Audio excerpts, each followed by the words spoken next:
Greetings, fellow investigators, and welcome to our video podcast, Into the Darkness, where my friends and I play the Call of Cthulhu role-playing game. I'm your host, Tom Rayleigh. The scenario is The Mound in the Yard. It was written by J.C. Connors. It's available at oneshotadventures.com. Our game master is Josh Harwood, and this is episode 2. Our recap will be given by David Gassaway as his character, Daniel James Boone. So without any further delay, let's continue our journey into the darkness. David?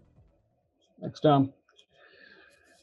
I never have cared for small towns, and Nolan's Gap is certainly no exception.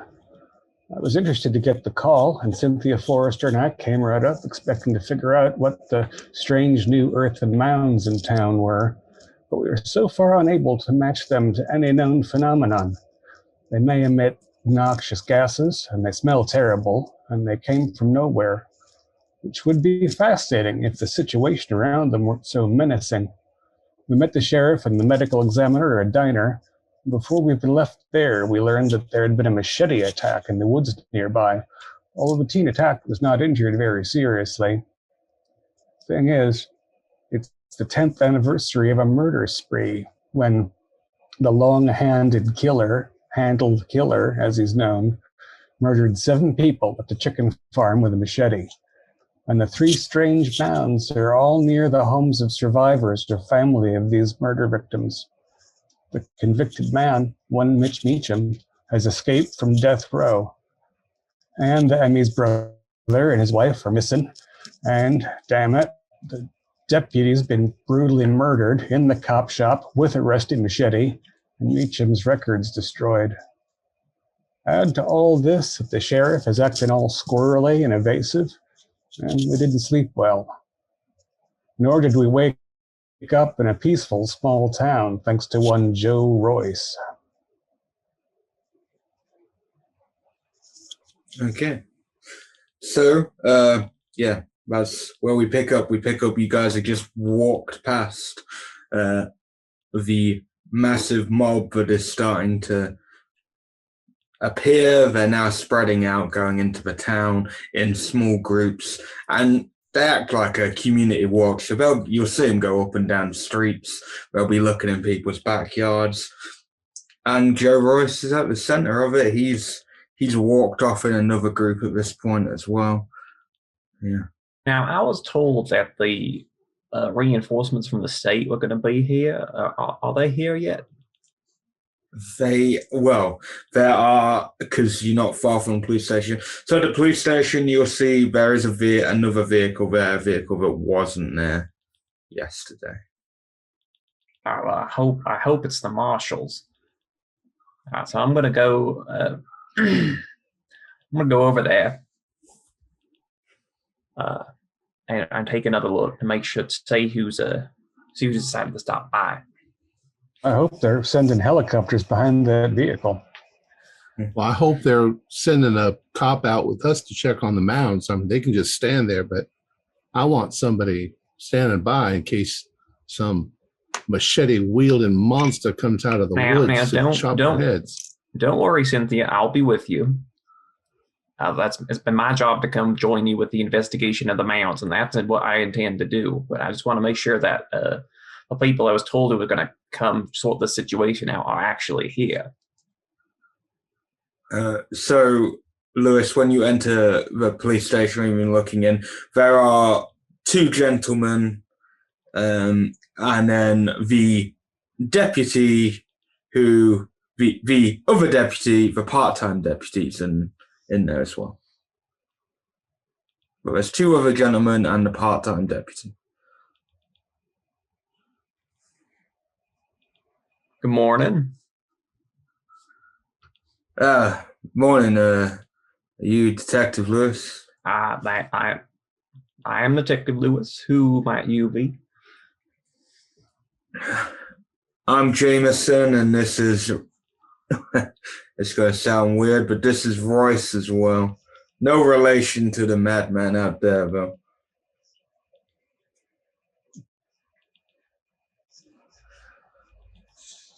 And we're all you've got for now. The others had a little accident up on some of the back roads, so they'll be joining us hopefully by tonight. Now, are you fellas marshals? You'll sit there. There is it. No, we're FBI actually, detective. Well, federal boys, all the same. Well, do you have any more news about our escaped killer? Well, in theory, he should be in this area. We do actually have a helicopter going by. It is checking. We do have resources, and you do see one in the distance, just flying around. But yeah, that's all until the rest of the boys show up. Well, if I see anything, I'll make sure to contact y'all on the radio. Well, where's the sheriff this morning? He went out. He went out to go talk to Tucker Deforest. So you've seen him? What, the sheriff? Yeah. Yeah, he greeted us. Yes. You've seen the deputy? Yeah, we did see what's left of him anyway. Did they inform you that we have other bodies? We know of a situation here with the mounds and the decayed bodies, yes. Well, Mr. Boone and I need to go out and do what we were called in for. That's to look at these mounds. Yes. And you can still get on with it. We're around. We're dealing with Meacham. It also looks like the town's trying to deal with Meacham, which hindrance, but maybe a good hindrance in a way. Do you know how he escaped? Not a clue. Yeah. Not a clue at all. The prison were not very cooperative. Centurion was not very cooperative with us, which is unusual. Did the sheriff also mention to you that there were a couple of probable missing persons? To be fair, he didn't mention much else. He kind of just told us where the case files were. And now, did he tell you about those kids who were attacked in the woods last night?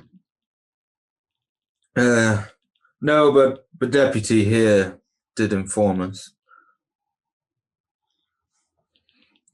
Well then, welcome to you. I hope your backup arrives soon, because this place has been mayhem. I'm sure. Well, you are free to continue. If you come up with anything, please don't keep it from us. We'll keep you in the loop, especially you, detective, as long as you keep us in the loop as well. I really appreciate it, boys. All right. Daniel and Cynthia, let's say we go back out and take another look at that mound. Ronnie, I suppose we'll meet back up with you at the Carlson place. Right. Yeah, I need to go look at that body once and for all, and I need to find Phil. I missing for 3 weeks. I can't believe the sheriff never said anything. So I'll be at his house after that. Should we pick a time to meet back here?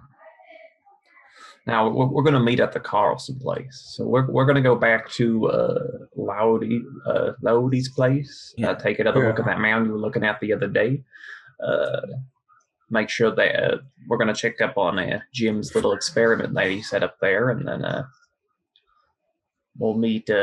Ronnie will meet back up with us at the Carlson place. So we won't leave the Carlson place until we hear from her. And we should plan to be there in time for you to get up to the boiler ranch and speak to the bigwig. Well, we got 5 hours, I believe, until the meeting at the boiler farm. So and it won't take you long to get to locations because it's not a big town. 6 blocks square. So off we go.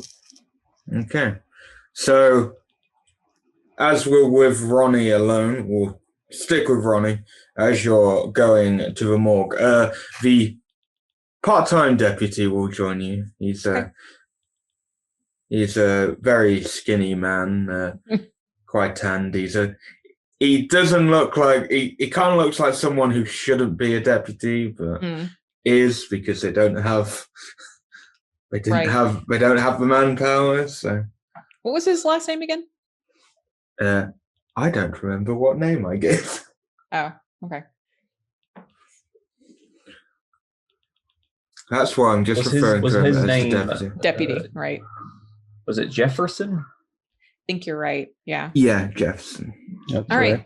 Yeah, Jefferson. Deputy. That Let's, explains why I have a Jefferson written on my. let's go get this taken care of then, shall we? Yeah, ma'am. Yeah. Let's so I'm a little bit out of my comfort zone here, man. I know. And with Meacham on the loose, I know we're all on edge. Thank you for accompanying me, to be honest. It's Well, I'm just hard to getting feel in safe. I'm just getting in the way of the feds, so I might as well come along. Right. And you get to the morgue, which isn't a morgue. Yeah, funeral home. Yeah. So yeah, the funeral home just looks like a basic building, a basic funeral home. It's nothing spectacular, and it's small. So when you enter, you're greeted and taken to the back, and the bodies are there. They've been kept relatively well, considering it's a funeral home and not a professional morgue, but yeah. I'm sure it smells wonderful. Oh, yeah. Remember, right? They've been here a while. A very, very wonderful smell. So all right, let's get down to it then. So yeah, Loti's body, instantly when it's shown to you, it's decayed very badly. Like, so, like, you don't understand this level of decay it shouldn't have decayed this badly, even the length of time it's been. Still, it's very bad, and it smells awful. Right. Is there any way I could they didn't determine a cause of death, is that correct? And obviously they brought me in. Okay, then I'd like to look over the body and see what I can find out. Okay, so you can do me a medicine roll. Okay.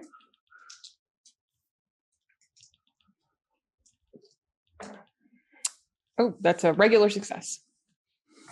Okay, so this will take you a while because you're looking over this.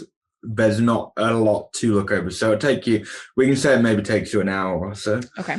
But yeah, you come to the conclusion that this decayed body, which you're unsure, unless you had like someone who's good with chemistry or chemistry, someone that you wouldn't really know for sure, but his cause of death, you're pretty sure, 99.9% sure, but it was a brain aneurysm. This man died of a brain aneurysm. Okay. But without proper lab tests, you wouldn't be able to get the full confirmation.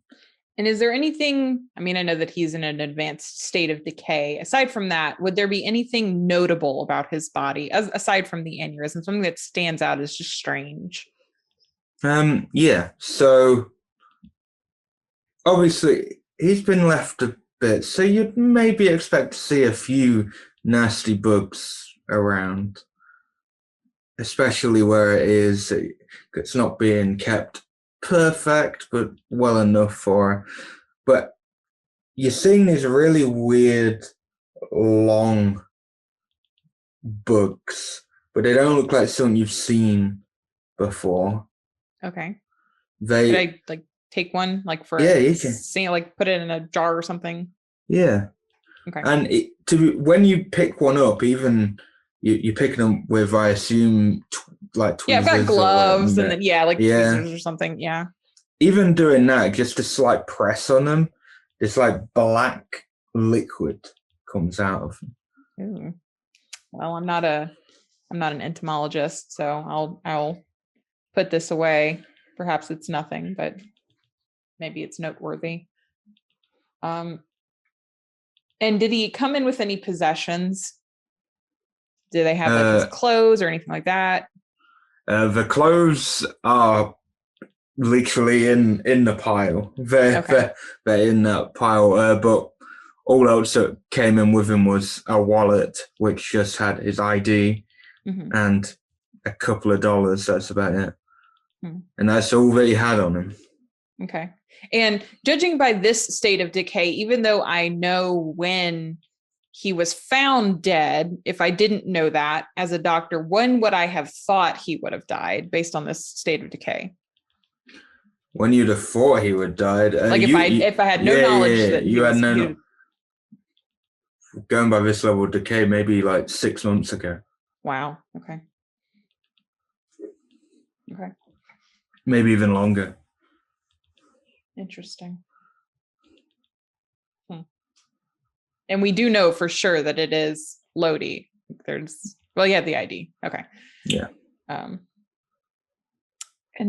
were there any other? Because well, the person here will confirm that the decay's actually got worse over time. So it's been a rapid decay over time as well. So a more rapid decay than they would have expected. Yeah, so the rate of decay is rapid. Okay. Yeah, when they come in the next day, it's even more decayed than the previous day.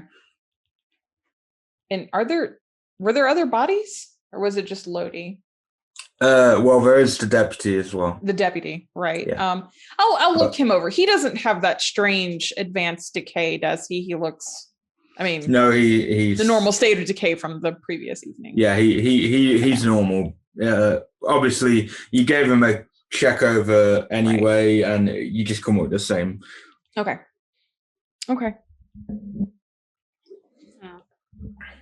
But yes, it is unusual for you. It's definitely one of the more unusual cases you've seen. Okay. And there's not a college or anything here in the town that I could bring this bug to, is there? Well, there's a high school.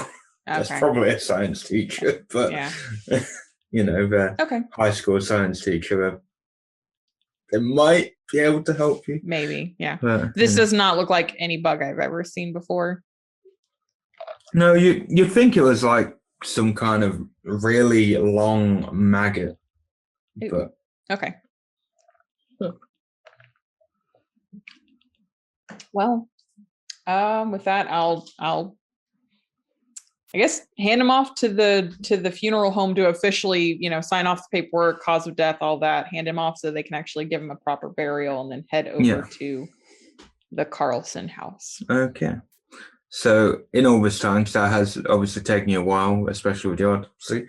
Going back in time to the rest of you as you return to the Loti Westerns. Detective, you want I should go through the house with you once over before we get started? That was what I was thinking. Just want to make sure nobody else can come in here. So if you're willing to come with me, just follow on behind. I'm going to stand near the door. I can see the car. I can see the door. If you guys scream, I'm running for the car. All right, Cynthia. I don't expect anything less. Perfectly fair. You can get some help for us faster that way. Crazy mass murderer living inside that house right now. Now, of course, she's going to have a minor deal of trouble given that I have the keys, but she'll figure that out. So a quick check of the house. There's nothing that you didn't find the other day. Our friend, the squatter, hasn't returned. Yeah. There's no signs that he returned, no. And given the fact that there have been some squatters, is evidence of the way Mr. Lowdy was living before his sudden passage? Is there anything strange about the house? Was he like sleeping in a chair surrounded by beer cans in front of the TV, and the bed just had pounds of wood on it? Yeah, it definitely doesn't look like the bed has been slept in for a while, like a long time. So you could assume that he could even be sleeping on the floor because there was blankets on the floor that didn't look like the sort of blankets that Jay the druggie would be using. So the old feller was in a lonesome, unhealthy way for a while before the end. Yeah, that's how it seems. I mean, it's hard to think of a reason why somebody would decide to go lay out on a mound and die. You know, if he had a history of mental illness? I do not.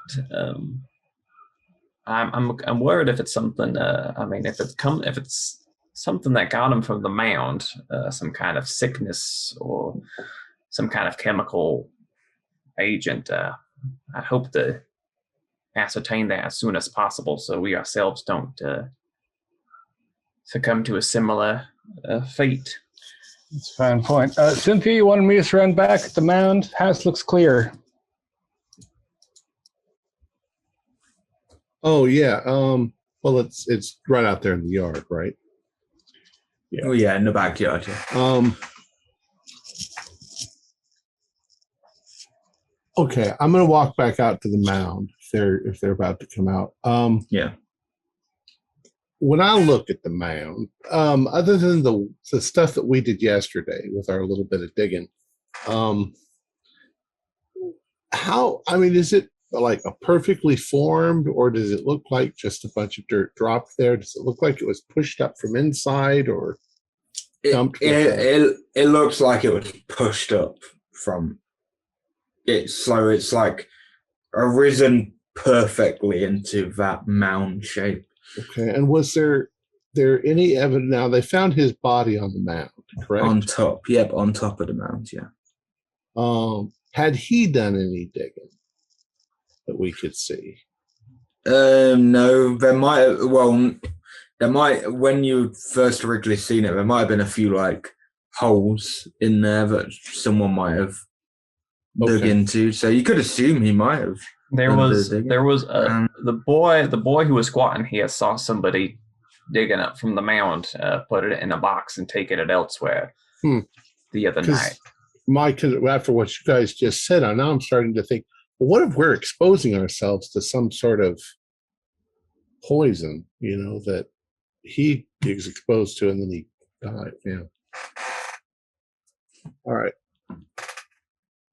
We can't.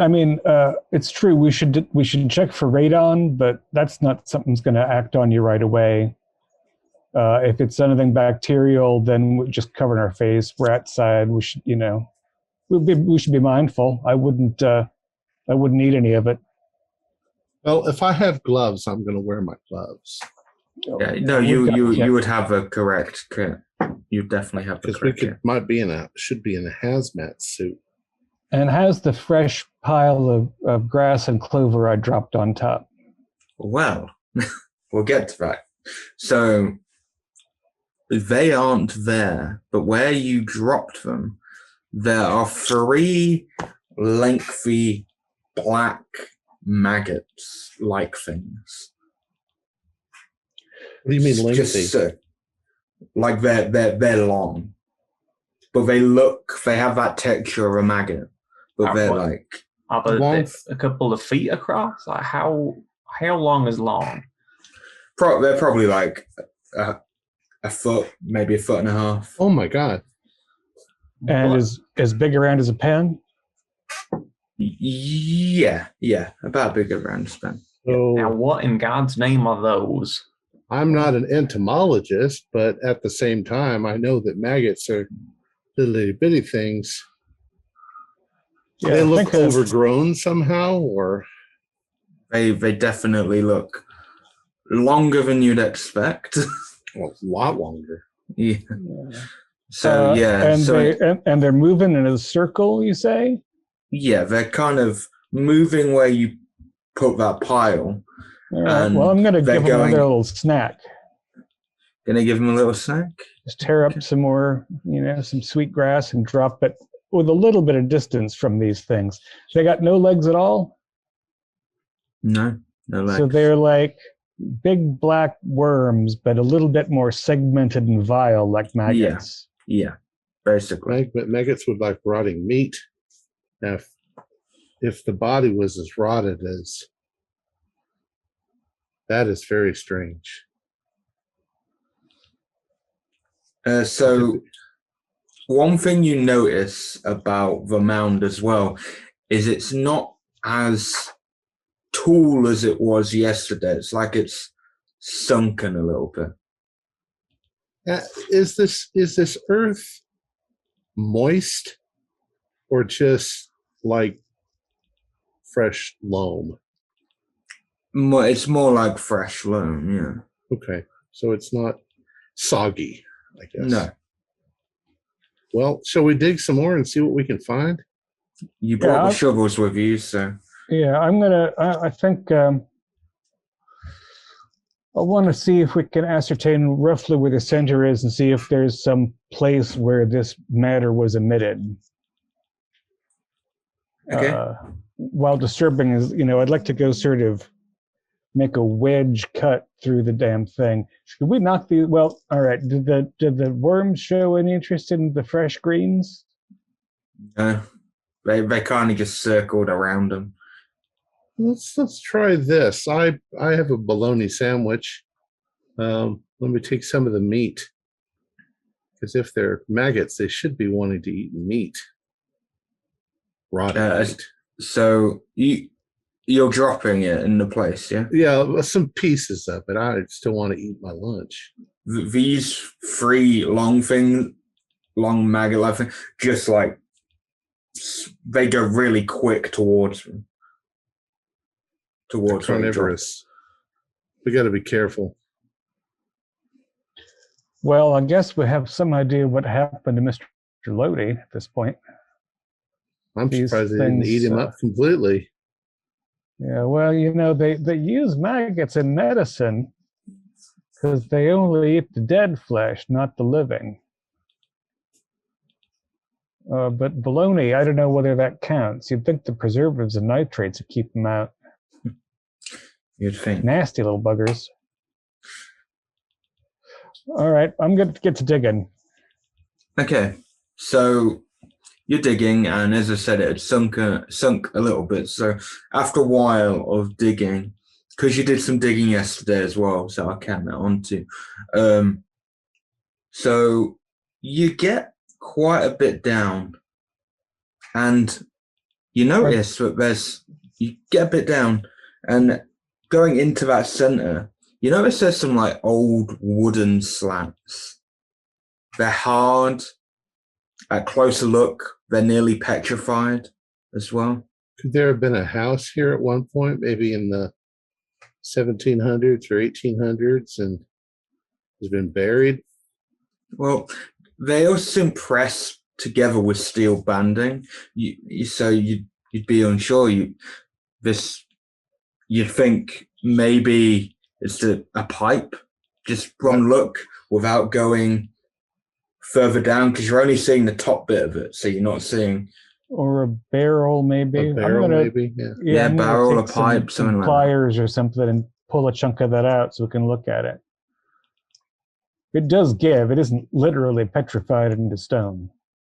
So no, it's nearly petrified. So you can pull it out, but you struggle. You are struggling to get it out. All right, let me give you a hand there. Barrels or something. However, as you're pulling it out, some of the dirt is like going off of it, so you can see more of it. You can give me history rolls, because all three of you are looking at it. Nope. It's not my forte. A 7 to 8 is nowhere close to a 30. I have a hard success, and it'll only cost me 3 points to make it extreme, so I'm going to do it. Okay. No Do secrets it. shall this old wood keep from me. Okay, so you instantly realize, Jim, that you shouldn't be because this seems, looking at it, seems like a mid to late 1800s stave style sewer pipe. Uh-huh. Yeah, Really? all right. I didn't know there was such thing. Stop tugging on this. We've entered into the realm of toxic archaeology, I'm afraid. Sewer pipe. Ew. That explains the smell, maybe. Is there evidence that it's still used, or? No, it's very unlikely to be part of. Yeah. Well, I understand that, but I mean, not is it wet and nasty? It's just got there's no real wet and nastiness. It's just got all the dirt in. How bizarre. I Where did the wonder dirt if come from that it pushed up? I wonder if these maggots bred in this closed-off space for some time until this eruption brought them to the surface. However, you both can do me a geology roll, because just looking at it where it is and getting a closer look in, you can, because you're onto something there, Tom, with stuff. So I rolled a 3 on 75. Rolled a 10 on 1. I rolled a 40 on 80. So okay, hard. So working on that thing, because from that from that first bit of a pipe, it didn't appear wet like it was in use, but further analysis of it, especially with the dirt, it does appear like at some point, maybe not all the way there has been some activity in this old sewer pipe a bit further down. And you also notice in some of the dirt, there appears to be like little bones. Like animal bones? Yeah, little animal bones. These seem very old, like the pipe itself. No, these animal bones don't seem old at all. How far are we away from the other mounds? Matter of a few blocks. Yeah, a few blocks. I wonder if this is an old sewer system that's, just not used, and that might connect all of these places. That would explain why we didn't find them in any kind of straight line like I expected to. They could be joined up to some who knows what ancient thing that's been off the city grid for 100 years. These little bones, maybe they're snake bones. I'd like to peer at a couple of them close and see if I can figure out. You could do me anthropology or archaeology. I'm just getting, There's some bones that we would be really familiar with, obviously, like food bones. Oh yeah, you wouldn't even need a big success because you're just getting off that dirt. So even if it's like a close failure, I'll give you the deeds. Yeah. I have 80 in archaeology, so I rolled a 37. I've got a hard. So because of how clumped together they were, especially down there, the more you look at it, the more you realize these appear like simple chicken bones. Oh, well, yeah, you don't know what a farm in town. Chicken bone. You don't know what a chicken bone looks like. Of course, yeah. Every Saturday night we see chicken bones. Now, do you think that Mr. Loudy was burying chickens in the mound? No, well, I think Go ahead. I think that Absalom Brandt's been shoving food waste into some tunnel he ain't supposed to for God knows how long. Well, these maggots have been coming up and getting some of his chickens. He doesn't know it. Oh, that could be. Yeah, could be. Now, but all right, but there's not like things like feathers. I mean, those would have been completely rotted away by now, right? Bones feathers actually last quite a while. Unless they get eaten by something. Oh.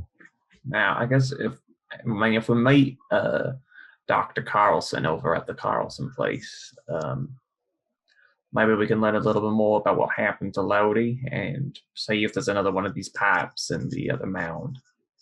Yeah, let's clean ourselves up and head over. What time do we have? You because of when you left, you still have like just under 4 hours before the meeting, because you didn't take too long. We've had the police station, and it didn't take too long to get here. So, All right, so we can make good headway on that mound before we expect to see her. I'm going to run in the house for a moment and grab myself a jar, if I can, and get a sample of one of those maggots. Maybe there's somebody local who knows, pest control, can tell us if these are native to the area or if they're mutated or if they're giants or. Yeah, it's mighty unusual. You'll probably have it on your kit if you have like a small little bag on you. You probably have some like stuff in I'm your a geologist, though. Exactly. Well, you'd have maybe some sampling that you could put it in. Sampling kits. We'll just say for the sake of it. Yeah, okay. Yeah, for the sake of it, yeah. I've got mason jars this big on my back. Yes. Well, I would like to see a metal lid on top of them things and not a plastic one in case they consider all organic matter to be tasty. I wouldn't want you to put that in your back, have it eat through the lid, and start snapping at your bologna sandwich in your backpack. With nightmares now. Thank you. So don't thank me, thank that mound. So you three are gonna head on over to the Carlson residence. Yes. Yeah. So you've got just under 4 hours before the meeting with Absalom Brandt. Carlson will actually get there before you guys do. I wonder too if we could find maybe at the Town Hall of Records, like the map for these the sewer system. You've got the town records, but you've also the records are part of a library in town. So yeah, you've got the library to go to. It's not too far from the police station. The library. Yeah, it's not. It's a little / town. records. So, yeah. So because there might be other houses that are in potential danger. Yeah. So is that where you're going to stop off on your way? Well, if we're going into the middle of town, we're going to the Carlson place. Let's just go to the Carlson place. I don't remember what's on the way to what. It is Independence Day. The library is open, but until what? It's open till 3 p.m. All right. So yeah, any order is fine. Yeah, and it's technically on the way because you got to go to the other side of the town. So it's up to you. If it's on the way, we might as well see if we had a map. We could, disprove that before we even got there. Spend 15 minutes or so looking, see what we can find. Okay. It might even be we could ask somebody who works there to dig it up and pick it up in an hour. Yeah. Yeah, that's a good idea. So, as you guys will go there first, I'm going to just go to Ronnie as she arrives at the Carlson residence. As soon as you arrive with the deputy, you're met by a very overdressed woman. She's there. She's got her nails on and you look like fresh. And she's just like, "Oh, visitors! Hello. I'm sorry. Who are you? Oh, I'm the next door neighbor. I do apologize. I just right. I'm keeping an eye on the house. You see. Okay. Well, Phil is my brother, and I hadn't heard from him in a few weeks. And the sheriff so you're Ronnie Carlson. Yes, ma'am, I am. Good to meet you. I'm sorry I didn't catch your name. Oh, Tanisha Jackson. I'm their best friend and neighbor, and I cook the best chili in town as well. Well, maybe we can have a sit down someday and try that chili. Oh, you got to tell me more about yourself. I heard that you're some big shot doctor or something like that. Okay. Phil, he's overly proud. Yeah, I work in Nashville as a medical examiner. Did he say anything about where he was going? Oh, yeah, they talk about going on holidays all the time. They talk about it left, right, and center. And I was always speaking to Jen at the school because fellow teachers and all, and we're just like chatting about the kids, slagging those little bastards off, and doing all that stuff, talking about dream holidays, and talking about pets, talking about everything. Was there any place in particular that he mentioned a lot as wanting to go to? Oh, not really, not really. No. Well, it seems a little odd that he's been gone for 3 weeks. How long did they ask you to look over the house? Oh, they didn't. I just, decided to. Neighborly. I know where that's fair. I know where the spare key is, but Of course. I've got kept away because there might be prowlers around. I don't want people breaking into their house. Of course, and I appreciate that, and I'm sure Phil does as well. What do you teach up at the high school or the school? I'm sorry, did you say high school? Yeah. I teach all sorts. You wouldn't happen to teach biology, would you? Oh no. No. Okay. No. Well, Tanisha, it has been really nice visiting with you. I was hoping to look through Phil's house and maybe get an idea of where he might have gone. I know we're worried about him. I know, but I've got the spare key, and I can't. Deputy. I've actually got a query for you, Deputy. So I think I'm sorry, Miss Carson, but I think that Philip killed Jan in a fit of rage. He's been acting weird. I reckon he killed her, buried her somewhere, and then flogged off to another country. Deputy. He was acting strange. Like how? Everyone has ever since. They were acting strange when the Mound showed up. Royce was acting strange when his Mound showed up. I'd heard that. Well, so you think just because he was acting weird that he murdered his wife? Yeah. Seems a bit of a stretch. Philip's a grouchy old bastard, so. Well, I mean, I won't deny that. He's prickly, but I wouldn't say murderer. You don't know around these parts, honey. And she just, you get the feeling she will talk for days if you don't. all the hot goss. Okay. Deputy, I would really like to go and check out this house. I don't suppose I have a key. Do I? No. No. Okay. No, you don't have a key. Tanisha, I'd really appreciate it if I could go and look through my brother's things and see if there's anything that could have hinted as to where he's gone. And with these accusations, I think the deputy might be interested as well. And you are in possession of the spare key. Could I get that from you, please? If she seems to be entrusted enough to know where the location of the key is, then, and the sheriff, I know he didn't, because we had no legal reasons to go into the house, because going on holiday, I don't really think going in, a good idea.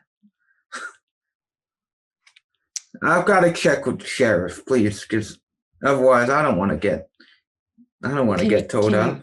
Can you make a call then, deputy? Is that possible? Just give me a couple of minutes. All and right. He goes on his little Wonderful. radio.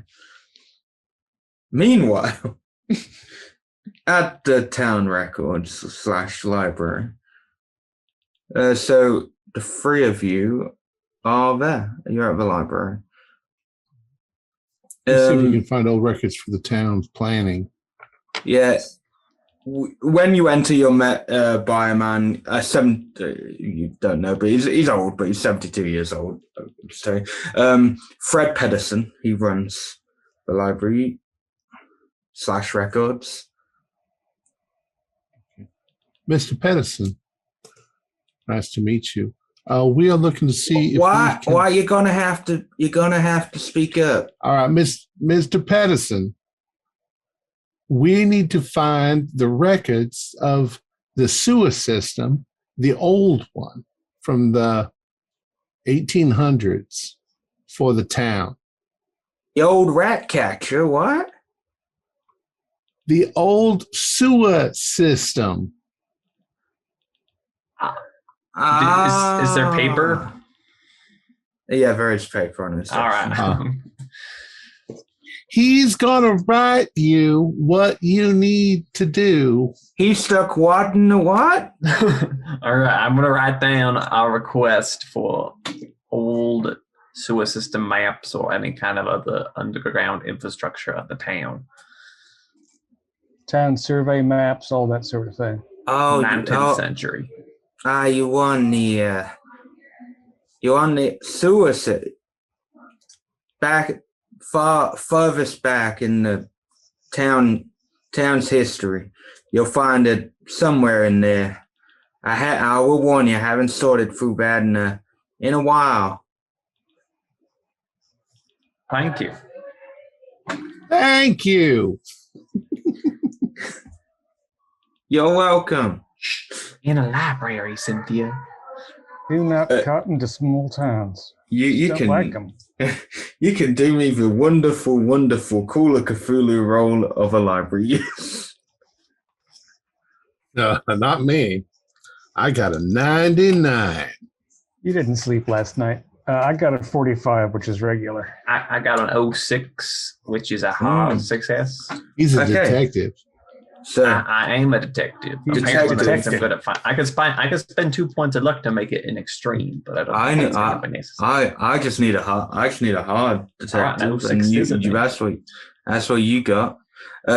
So you find that the original town sewers were built in 1873, funded by Civil War reconstruction funds. The steel-strapped wooden board pipes were replaced in 1902 by a modern sewer system. The old maps show that the 1873 sewers run from the Brant boiler farm and runs underneath all the properties that you go, and you can even see the other properties that it would run under. So actually underneath this old sewer system is the big new sewer system. Question though, when we got that far digging over in Lottie's yard, were the pipes damaged? Were they busted open? No, really. Obviously, they're a bit loose, so that's why you could kind of. Then what Yeah, pushed under up all the dirt? That's what's driving me crazy, Daniel. Yeah, so, yeah, I understand. If the new sewer system is running under this old one, because we have modern. It's kind of to the side of it.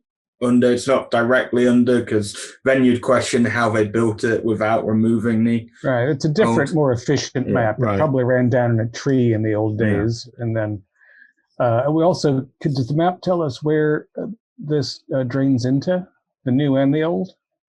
It all just goes into like we've got like a little reservoir that it goes into. Right. So there's some big old septic tank that it all settles in. Mm-hmm. But what you were saying, Jim, earlier about the chickens and the stuffing the chickens into the system, that might not be so far-fetched. It originates on the broiler property. Yeah.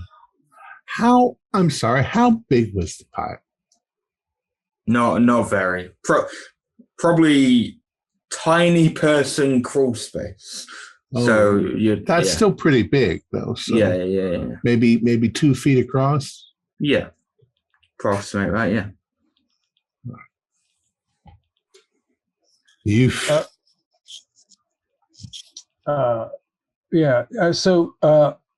And the average age of these dwellings in town, I wouldn't expect that a lot of these homes dated back to when the old sewer system existed. No. And maybe that's why they're coming up in yards and not underneath people's sitting rooms.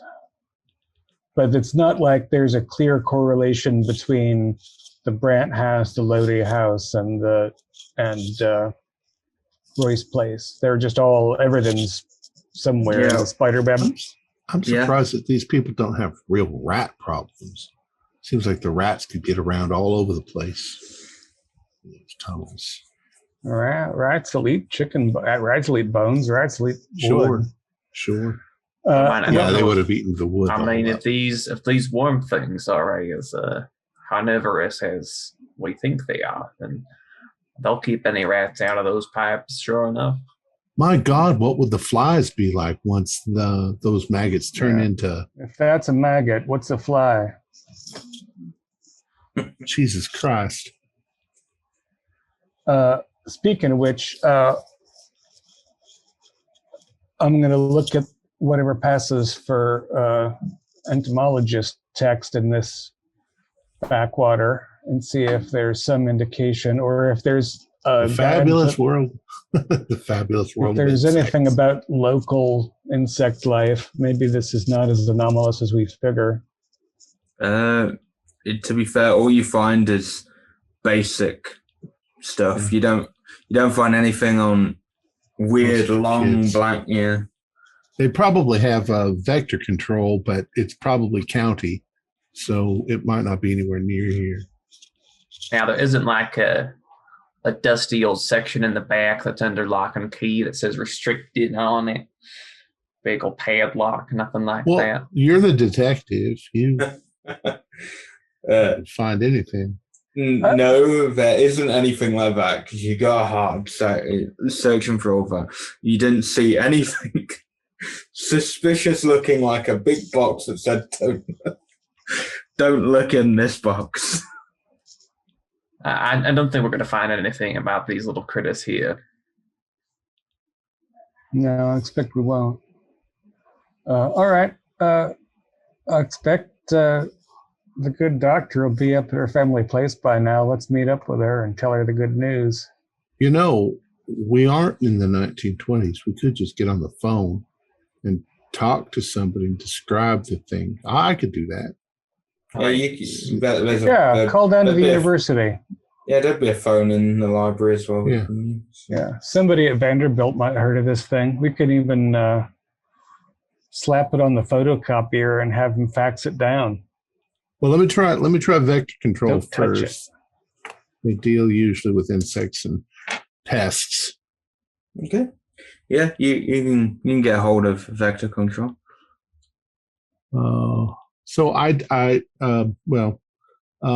We have a situation over here in Nolan's Gap, an old sewer system, and we've been had some disturbance. We've been digging around, and we came across a number of rather unusually large maggots. Some species of, they don't look like caterpillars. Okay. I'm talking about like a foot long. A foot long maggot? Yeah, which scares the shit out of me to think what that's going to turn into. Have you got a form of contact, a number that we can reach you back on? We're staying at a hotel. I can give you the number to that room, but we haven't invented like cell phones that you carry around. Maybe we have, but 1981. Yeah, probably have cell phones. Do I have a cell phone? The feds might. Yeah. We might have cell phones, but they wouldn't be like all hooked into the internet. Didn't they have the what? Like flip phones or not at that? Not I think they were like big. Anyways, I'll give you. Cynthia, you could have them talk to the police station as well. Yeah, if rather we than can try to get information through the motel. Well, we can. The thing is that if you didn't immediately recognize what I'm describing, No, this is something weird. Yeah, I'd have to check that description. I don't recognize it. Not a lot. I've not known a maggot that long before. Yeah, that's pretty damn big. It's not a grub either. It doesn't look like a grub. I'm sorry. I wish I could be more help, but also it's carnivorous. Carnivorous, you say? Yeah. Well, it's been associated with dead bodies, but and bologna. So rotted meat and stuff. Yeah. So fresh meat. Are you saying as well? Well, it ate some bologna, but that's not really fresh meat. No. It's getting peculiar and peculiar. If only there was a way I could take a photograph and transmit it to you, that would help. But I don't think it'll fit into a fax machine. No, we haven't got that technology just yet, my friend. It could fit into a fax machine. You could slap the thing on the photocopier and Xerox it for 15 cents and then fax that Xerox. But it's going to look a lot like you took a black marker and went, right. They would still kind of be able to see the size of it. Well, we'd definitely like to see it, I guess. Yeah. I'll do what I can. I've got your number. Yeah, okay. If we do think of anything, we'll get you at that number. All right. What'll be really okay? So I hang up with him. What would be really interesting is if he said that they can identify the species, but it should only be this big. Now that would be interesting, but I think we got to go meet up with Miss Carlson. I don't know if anyone's going to be at the university, given that it's the holiday and all. Oh, that's true. Yeah, it's 4th of July. Well, I've got the thing. It should last a day or two. I could give it. It turns into a gigantic cockroach. I mean, as long as you can buy up bologna, I think it'll be just fine. That's an interesting question, Cynthia. I don't know if I've ever seen a diagram of a life cycle of them big cockroaches. Do they grow from tiny cockroaches into big ones, from little worms? Honest to God, I don't know. I think they do. I think they're little worms like everything else, or eggs that they pop out of, and they get from tiny to big. I've seen small cockroaches, and then I've seen big cockroaches. Maybe they grow. Okay, so are you guys going to move on to the Carlson residence? Yeah. Okay. So to make it so you guys will arrive as Ronnie is trying to pie off the nosy neighbor. What's she trying to do? Not speak. Sorry, I used one of my art terms. She said you're trying to ignore the neighbor and push him off, push him away. What was the term? Pie off? Yeah, pie off. You take a pie and you press it against the person gently and move them away.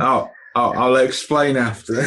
You have a funny way of talking there, Mr. Voice in the Sky. Mr. Keeper. Miss Carlson. Yes, detective, so good to see all of you. This is my brother's neighbor. We were just saying goodbye, Miss Jackson. It was so nice to meet you. Oh, who is this? Who is this handsome? You a detective? I'm Detective J.J. Lewis with the state police. Well, I'm Tanisha, and I'm recently divorced. So why don't you come over and have a cup of coffee? No, I'm on duty. I won't be doing anything like that. But do you know the whereabouts of the Carlson family? They're gone on holiday. Well, if they haven't gone on holiday, he's probably murdered his wife and dumped her somewhere. But Now that's a little bit of fun and speculation, but well, thank you, ma'am. I'm gonna try the front door. The front door's locked. Miss, you don't happen to have the key, do you? Oh, I do, but the sheriff said that I should keep hold of it. And... Well, I mean, I'm with the state police, and this is an investigation. If you could please just hand that key over. But the Sheriff Dubler actually said you should keep it. Yeah. Sheriff Dubler knows we're here. Sheriff Dubler sent us, ma'am. So if you could help us out here. You know that I have nasty... to hear it from the sheriff, I'm afraid. Let's just go investigate the mound. That's public property.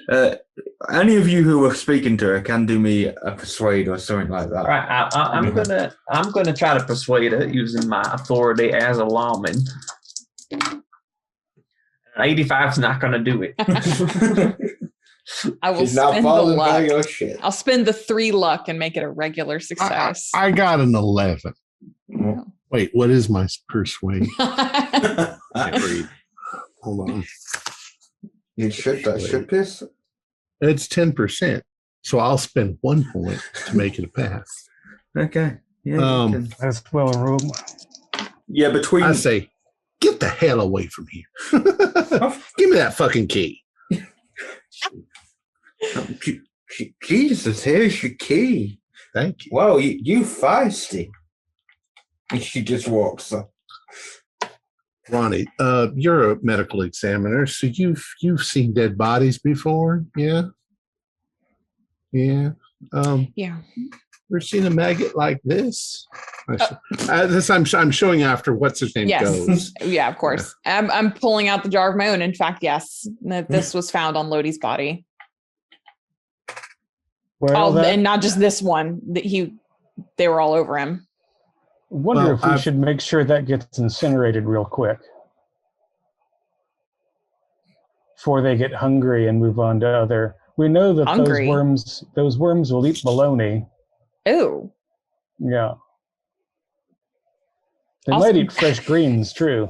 But you've never seen anything this big, right? No. His body, you wouldn't believe the advanced state of decay. I mean, his neighbor had hinted at that yesterday or mentioned it kind of offhandedly. I would have, if I had known any better, I would have thought he'd been dead 6 months. If you science types want to, I would just like, if you don't mind handing me the key so I can go start trying to track down where your brother went. I'm coming with you into the house. If you two want to go look at the mound. I mean, you can talk about your maggots, but I want to make good use of my time while you're out here talking about your bugs. All right, we'll go check the mound. You guys go in the house. Okay, so I'll stick with the house people first. I'm actually going to follow the house people in for a second because I'll go with the house people then. All right. Okay. Well, it's just, it strikes me we might want to use Brother Carlson's phone to call the deputy and the feds and say that the body that's in the funeral parlor might be contaminated with something that could spread and needs to be isolated, at least in a metal box. Good idea, John. That's a good point. You're right. Okay. And Detective, you probably have the authority to do that, and I do not. And now, Cynthia, we can go and dig at our big pile of mud. Okay, so the house people. The house, as you enter, is very neat and tidy. There's nothing unusual about the house. Anyone in the house can do me a spot hidden. Yeah, I mean, is there like this would mainly be for the house people because this would assume that they're walking around this. 41. Got a 6. Okay. You're much more observant than I am, apparently. I got a regular success. Okay, so between the both of you, you end up looking in the bedroom and you do find stuff that says that they packed suitcases before they left because there's because it's dusty in here, very dusty. as well. So you can kind of see the outlines in the closet in the bedroom where the suitcases were. Mm-hmm. Sure. And yeah, but Lewis, you find in the living room a small ham radio setup. That's strange. Is it? I mean, who are they trying? Who are they talking to? So you've seen on the ham radio, there's like a little notebook, cool book sheet, and on it is Meacham written in like black ink. It's all capitals and it's underlined, and then underneath it says "Rip Mike." Oh God.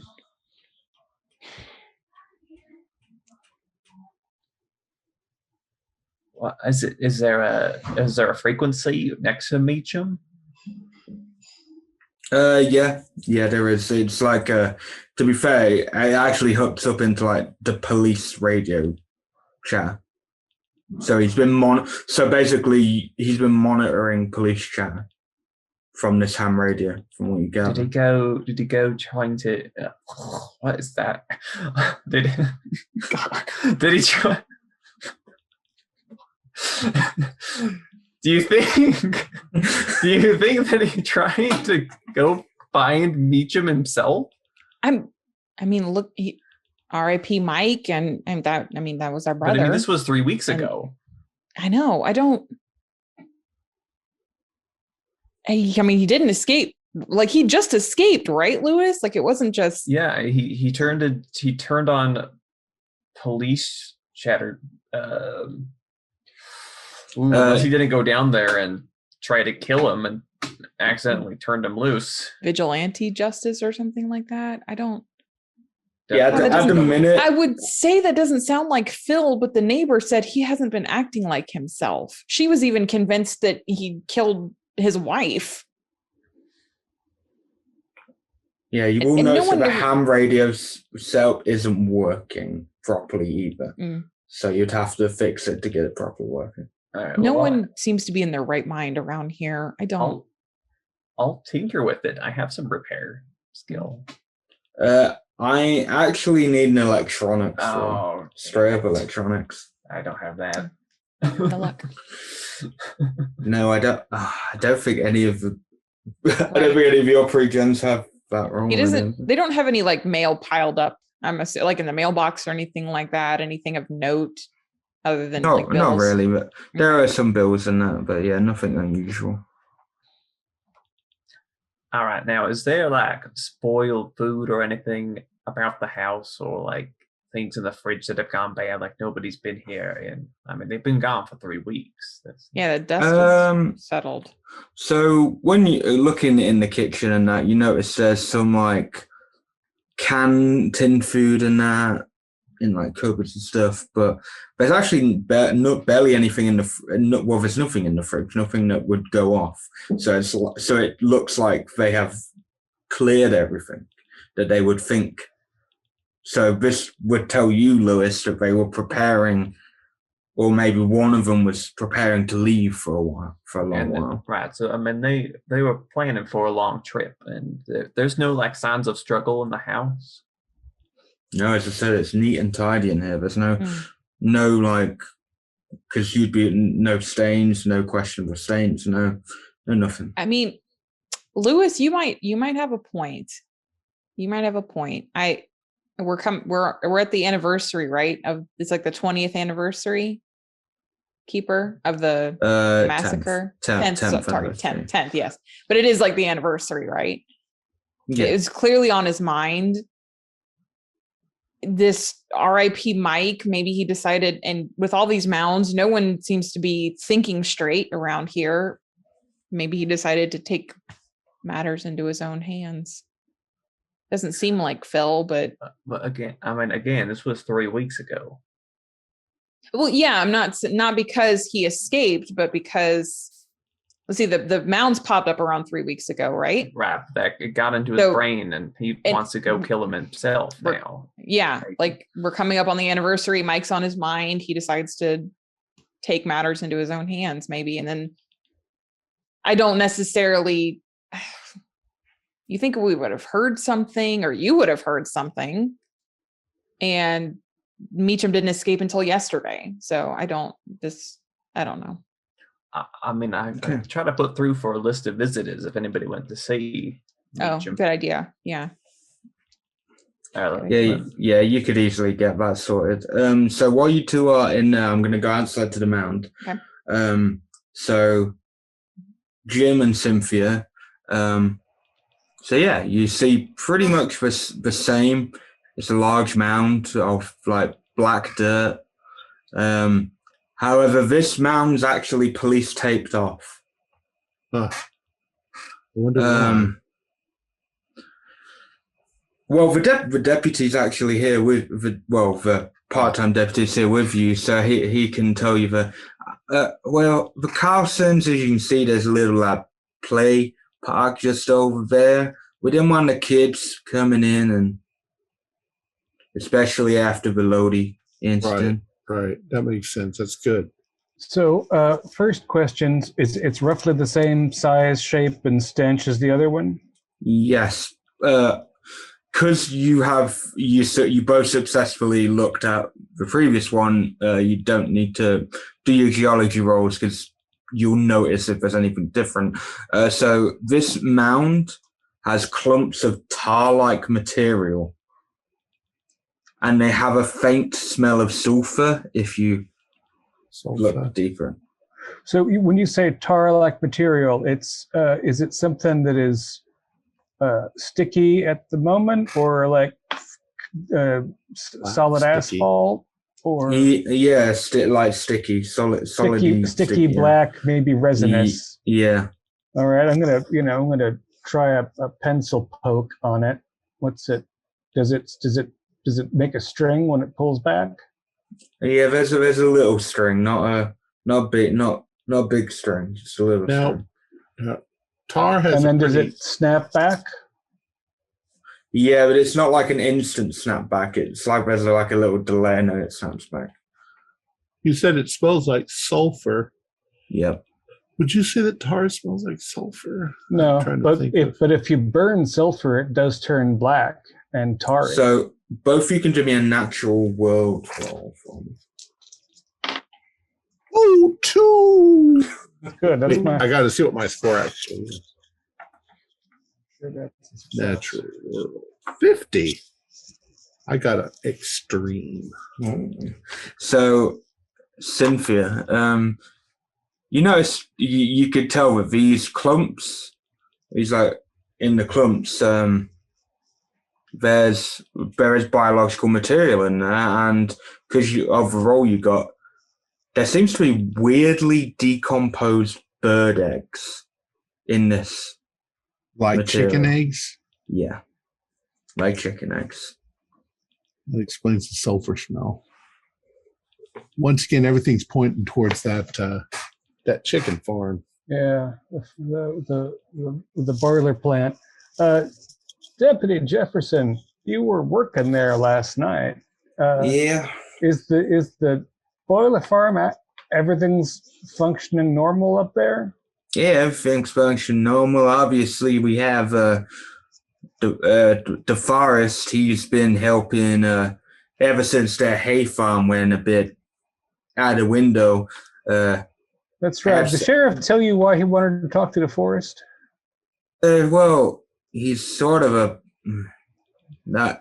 Some of the boys don't really like him, but it's because he's sort of the boss, but not the boss because Absalom Brandt's there. But he oversees because he's been, kind of. He's more trying to introduce a new authority isn't going so well. Well, he's not really an authority.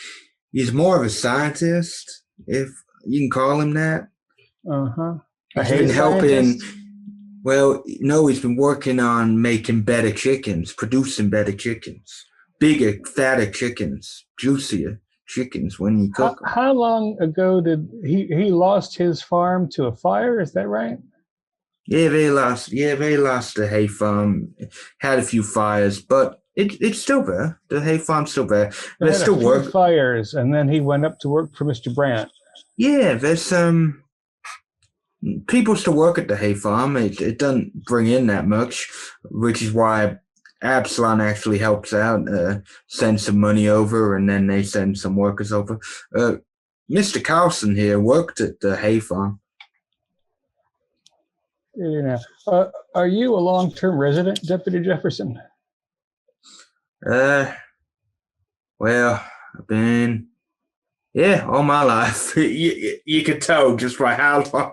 He's not the sharpest tool in the show. But you were here 10 years ago when the massacre happened. Yeah, I didn't work there. I was only young.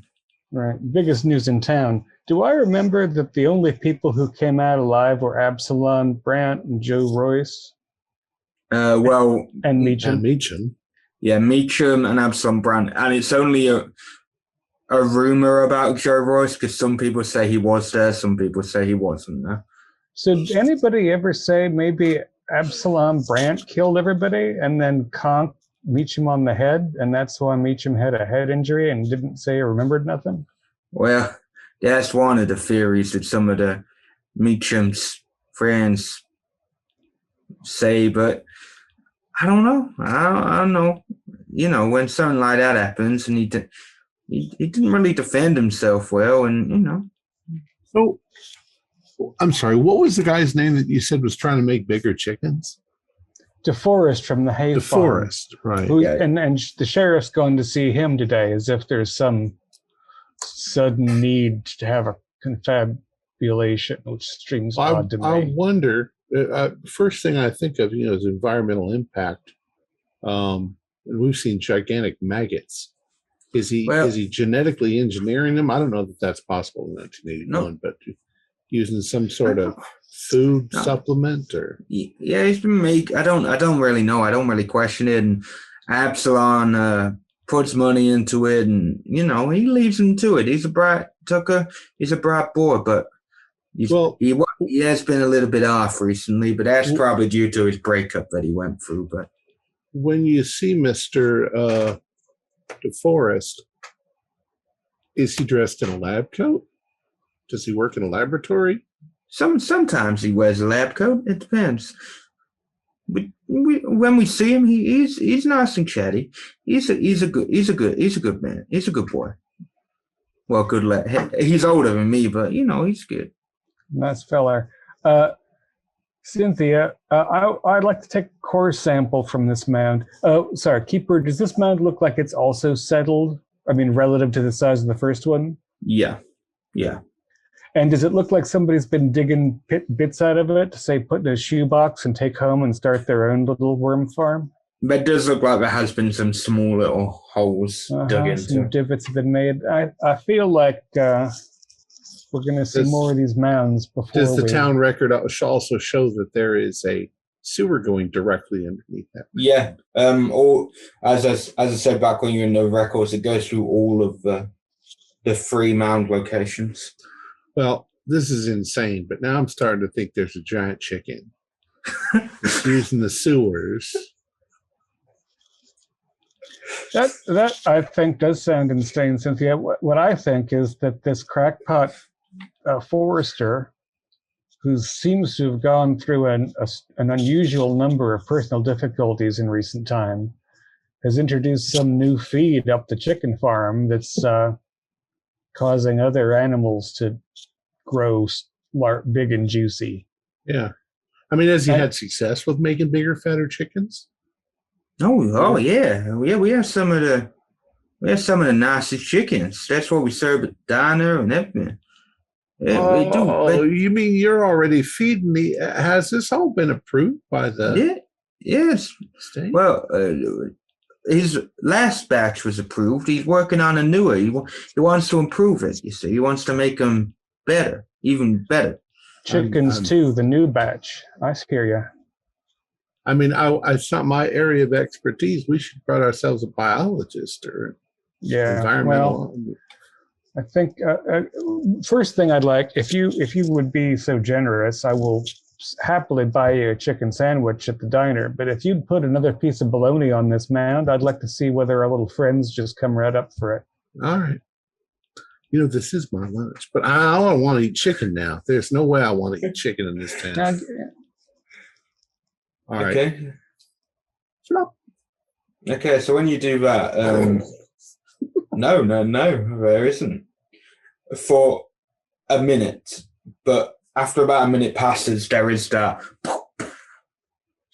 They pull it down? Darts up and then darts. You see it in you see the God darts up, almighty. darts down. Cynthia, I'm a scientific individual, but my study is generally in ancient things. It's in middens and glaciation and not new formed compost heaps full of black maggots. So maybe I could be excused for my lack of scientific interest and just want to pour kerosene on this thing and set it aflame.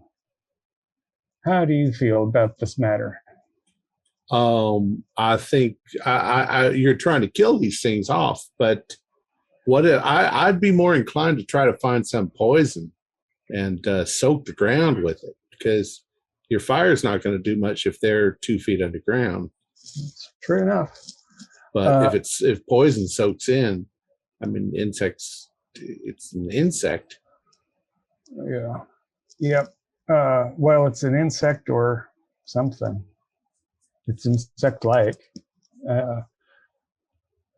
But it's all over town. My God, these things could be coming up everywhere. Well, they might just be in the mounds, but if people have been taking samples home, I'm afraid that we might be seeing more. Well, and what if they're Forget just like in the first imago? What if they're going to turn into something, and we're just here in time?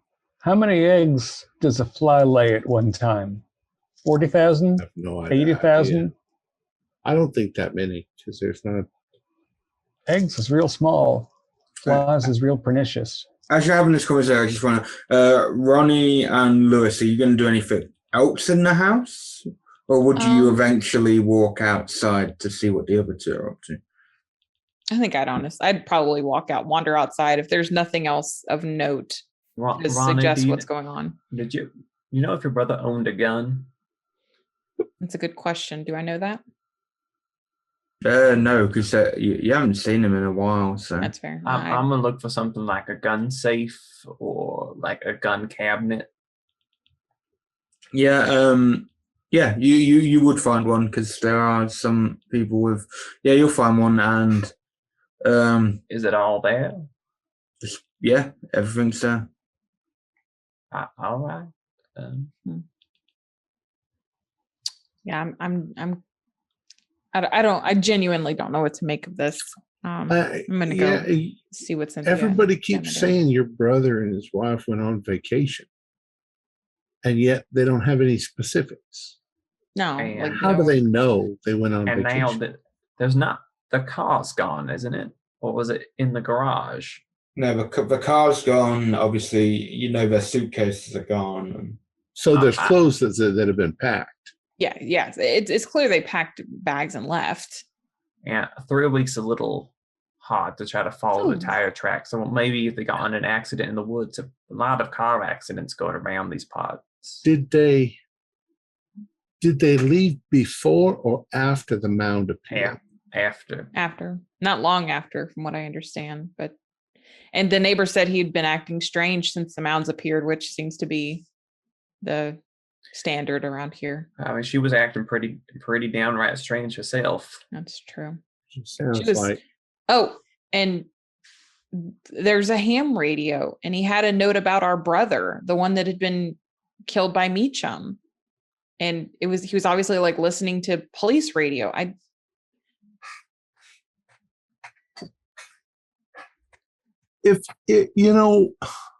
We've all seen silly movies, but if you are a crazy psychopathic murderer and you escape I mean, in reality, why on earth would you go back to the one place that everyone would be looking for you? Well, then He could go have anywhere in the world. the deputy, though, unless you think that's a copycat or someone purposefully trying to put the scent. Now, I mean, with the effects that's been happening to the people hereabouts, I mean, there's something about these mounds that has gotten into people's heads. So maybe Maybe the chicken. Maybe the what? Excuse me. I said the chicken. If they've got mutated chicken, they're all eaten. So, Detective Dr. Carlson, there's a couple things we have recently ascertained. One of them is that the hay farmer who's been having financial trouble has been running experiments up at the boiler farm, trying to breed or feed new, juicy or super chickens, and that's been happening in the last few months. And they've already started to serve them around town, these chickens. Wow. And it strikes me, you described that the corpse of Mr. Lodi seemed to rapidly decay. Regular maggots, they're white and they're clean. You can put them on a burn wound and wash them off and they'll remove infection. Seems like these black maggots add infection. They add decay to things. Maybe it's they that ate something under the ground that then caused these eruptions, which pushed the pipes up. And we know that people have been coming by to collect samples from these mounds and take that matter away with them. And as far as I can tell, no offense, Deputy Jefferson, everybody we met in this town is out of their goddamn head. And it all seems to come from the source of the boiler farm up the hill. I mean, that's the sewer system originates from there too. So I mean, if they've been sending out their boys to collect things for the mounds for some kind of experiment, I mean, we got chicken eggs in here. Oh, right. Your squatter said it was a well-dressed feller who came by with a shoebox. Yes, that's sir. Right. Yeah, that sounds like scientific behavior. Why don't we talk to this Deforest? I mean, we'll have a meeting with Brant. But let's have ourselves a vegetarian lunch at the diner. Wise. Cynthia doesn't have any bologna left to speak of, and I'm not touching chicken again in this county. And then go up to your meeting together, and we can see Mr. Deforest's lab and meet Absalom. I was not a religious man, Cynthia. Were you? I know that's a Bible name, but I don't know what it means. It's somebody in the Old Testament. I think a lot of these country folk, they just pop open the Bible and put their hands on a name and think, it's in the Bible, I'm going to name my kid Jezebel, without even realizing that Jezebel's a really lousy person in the Bible. I got a granddad, Jebediah. I don't think he ever thought twice. He just goes by Jeb. All right? My goodness. So lunch is on me. I don't want to go up there on an empty stomach.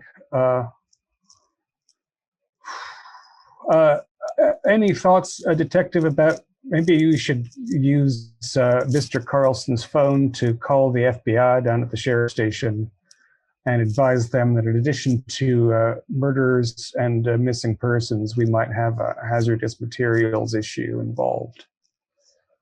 That's a federal situation, is it not? I'll see if I can raise him on the radio.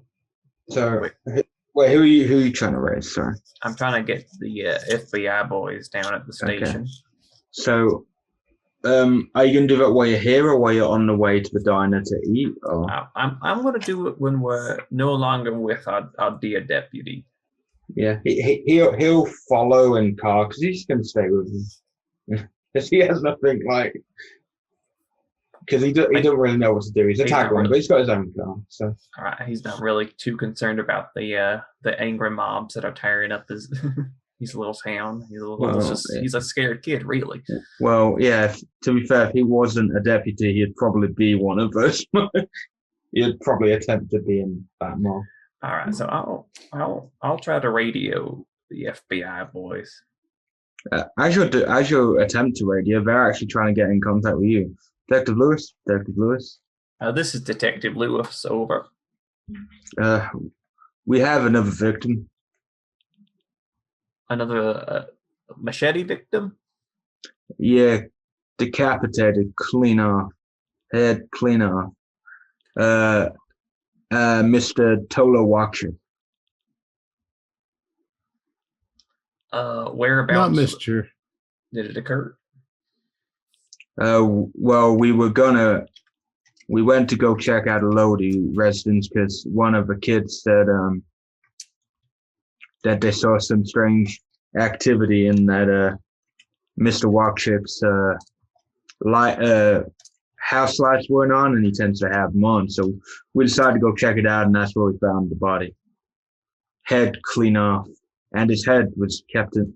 We found it in the refrigerator. All right. Listen, we have a pretty strong sense that some kind of contaminant could be coming down from the boiler farm. They're along an old sewer line that connects up to all these properties. We've been finding evidence of the pieces of sewer line. It could be having a psychological impact on the folks hereabouts. So just be mindful, watch yourself. We're going to head up to the boiler farm ourselves, see what's going on. But I'll be on the lookout to see if I spot anybody. Okay. Yeah, we've responded to this. Three more of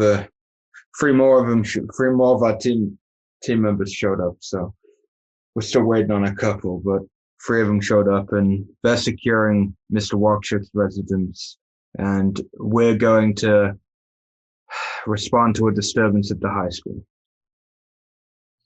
I just suddenly had a chill down my spine. If Mr. What's his name was killed, that's right next door to where we were at. Mr. Loudy, yes, that was his name. But apparently, there's a what kind of disturbance at the high school? I don't know. We had some calls in from one of the teachers rambling, so we're going to go check it out. Obviously, with the recent Mr. Walkship being deceased and all, we thought we better go check it out, especially with a serial killer on the loose and a possible copycat. All right. Just watch yourselves. Contact me if you need additional backup. Will do. All right. So perhaps there's this theory going around that it was Brant that did the killings and it wasn't Mr. Meacham. So say Carlson, Philip gets it in his head to go visit Mr. Meacham. He's hungry for revenge. He's being driven by this thing, and he learns that it wasn't Meacham, but instead was Brant who did it. Yeah, it's like I can't think of a reason why Meacham would come back here unless he had a reason to get someone. So are you thinking my brother had a hand in his escape or something like that, JJ? I'm not sure. I'm just kind of trying to think through what the hell is happening here. Right. You were going to make a call, right? Ask them if he had any visitors. That's right. I'll call from the diner because I need a phone. I'm not going to can't really contact him on the radio. Just to clarify, you do that, and no, he didn't have any visitors. No visitors. All right. So, it could be that your brother did just go on vacation, and you didn't find like any evidence of airplane tickets or. No, nothing. Just that he'd packed his bags and the car's gone. Hotel reservations. There's Nothing. There's a middle ground. Maybe he didn't go on vacation, but maybe he fled this town and its sickness. Maybe Philip and Jennifer was her name. Maybe they're, not entirely well in the head being right on top of these mounds, too. It seemed to make people act not themselves. Something funny is going on here. And I think the boiler farm's at the heart of everything that's happening here. So that's where we need to go.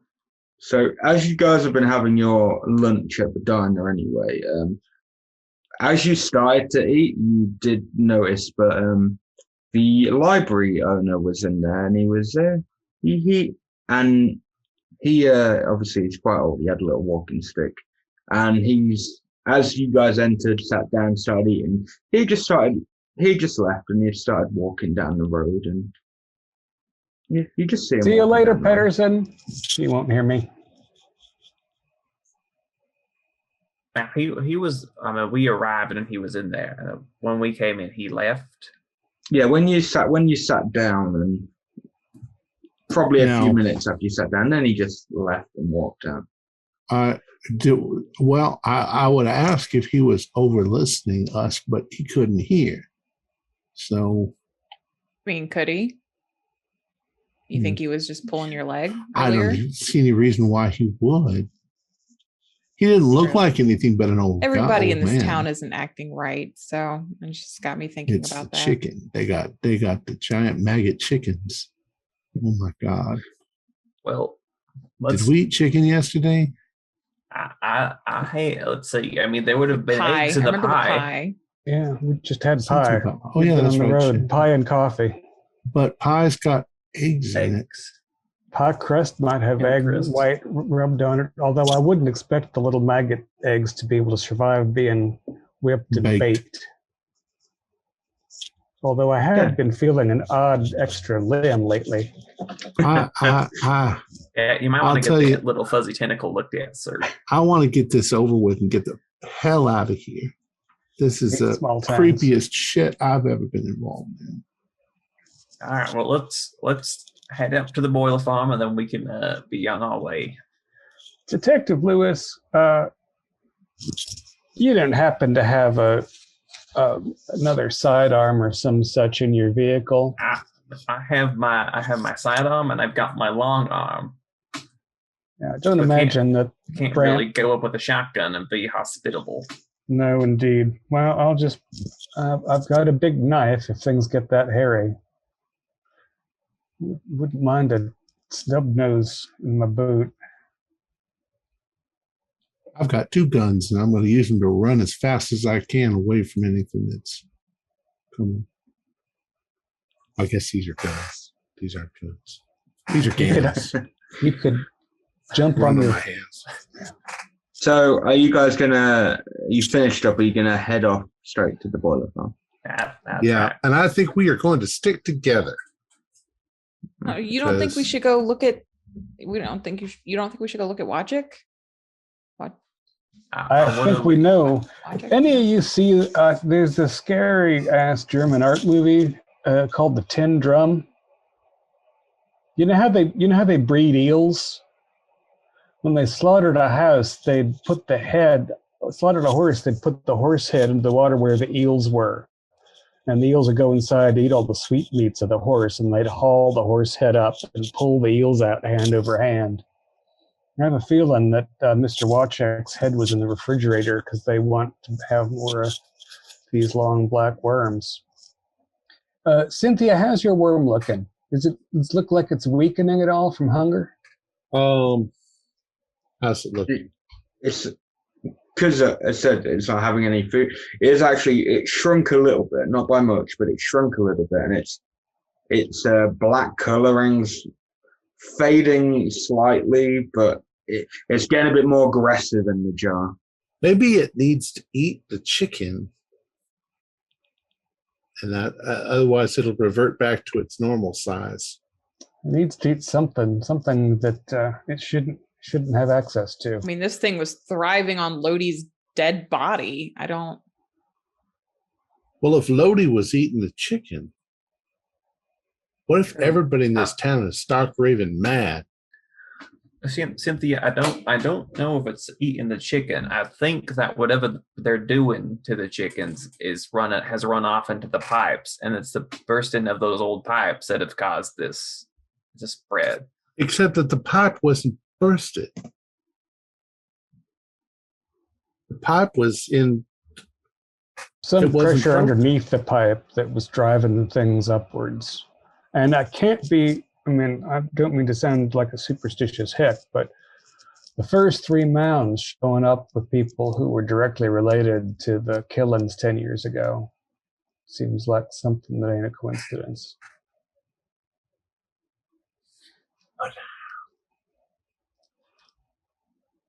So, are you driving while you're chatting about this? Just to clarify. Yeah. So, can you all do me spot hiddens if you are driving? What's one? You're I not got an near, you're O2 about- again.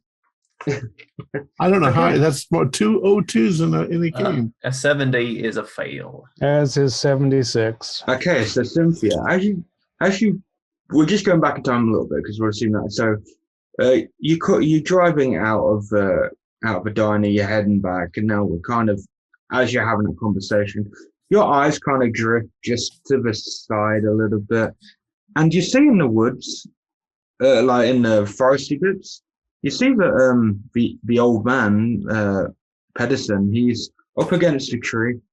He's facing, you just see his hair, like what?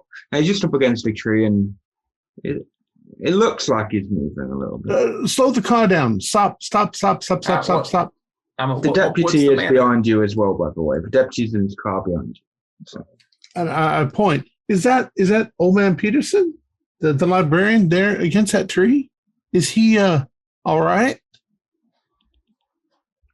One second. I'll stop the car. You do have a deputy with you, Lewis, as well. Well, he's in his car, but Deputy. Deputy Jefferson. Yeah. Do you see old man Pennison out in the woods to your right? Yeah, I see him. What's going on? Well, he's known to wander, but I can go check on him if you want. Please be careful. There's a maniac around. I've got my gun, and he very slow. Yeah, he gets out of his car and he very awkwardly walks towards the guy, and you see him put hand on shoulder, and then you also see the body fall onto him as he's pulling it, and he just falls onto him. It's like, and you just hear him scream. Oh God, I need to go see if he's okay.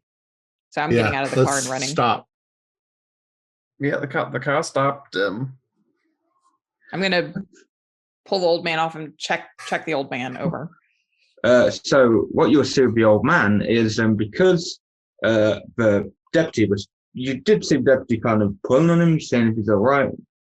But now what you will notice is in the old man's eye is a bit of a tree, like a bit of a tree in his eye, like he's just been like his head was slammed into it, and it's pulled up. And because of how the bark was, and obviously the force of the push, it fell off when the deputy was trying to pull him off. The tree came with him because it's like wedged into his. Well, bit of a everybody, tree wedged we in. all need to get back in the cars.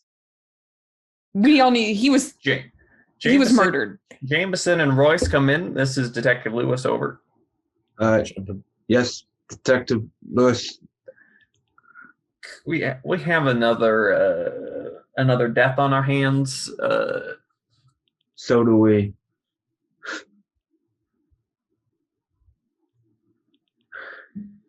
Well, give us a location. I send the boys. They're done with workshop, so we'll send them to your location.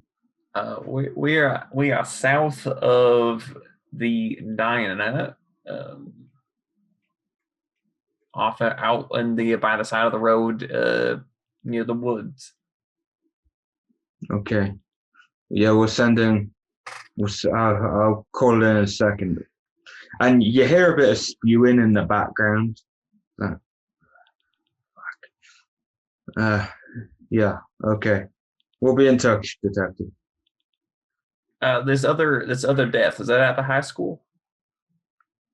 Yeah, Detective. Do you have an ID of the victim? Dan, I think it's Danny Albert. I think. Student Kid who or got attacked? The kid who got attacked last night? Yeah, the kid who got attacked. Yeah. It's not a pleasant sight. I haven't seen anything like this before, and I've dealt with some fucked up shit. But Does anyone have eyes on his girlfriend Casey? his They need to go find her. his body parts are everywhere. got to find his girlfriend, Casey. Oh, You need okay. to tell everybody to lock themselves inside their houses and get out their shotguns. Holy crap. Well, we'll try. We'll try. Yeah, I'm gonna need you to start leaning on your superiors to get some. I have sending some This back. is just like that movie, October the 31st. Yeah, that's I think it was sending Friday, back. October the 31st. That's it. Yeah. Yeah, Friday in October. All right. Just be careful, Detective. We'll do. This is- You. This is escalating. Happy 4th of July as well.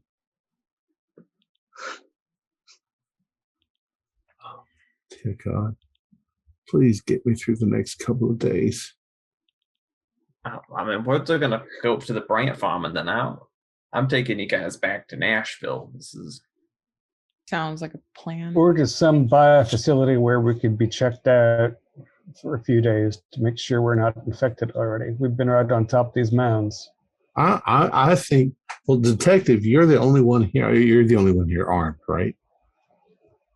that's right. We're walking into the chicken coop. I don't think you're gonna have to worry about any chickens, Cynthia. I think most of them had their heads cut off. No, I'm not worried about the chickens. I'm worried about the people running the place. What if this is I all? mean that too. Everybody here's running around like a chicken with its head cut off. All right, so I have pepper spray. I have a taser. Do you happen to have a pocket flamethrower? I'd really like something that burned. I just. No, I got my long knife. Let's give Doctors Carlson and Professor Forrester each something useful. Thank you. I've got nothing. I personally like the idea of pepper spray or taser might work. If taser on a crazy person, still it limits your electrical ability to control your muscles, even if you're mad, right?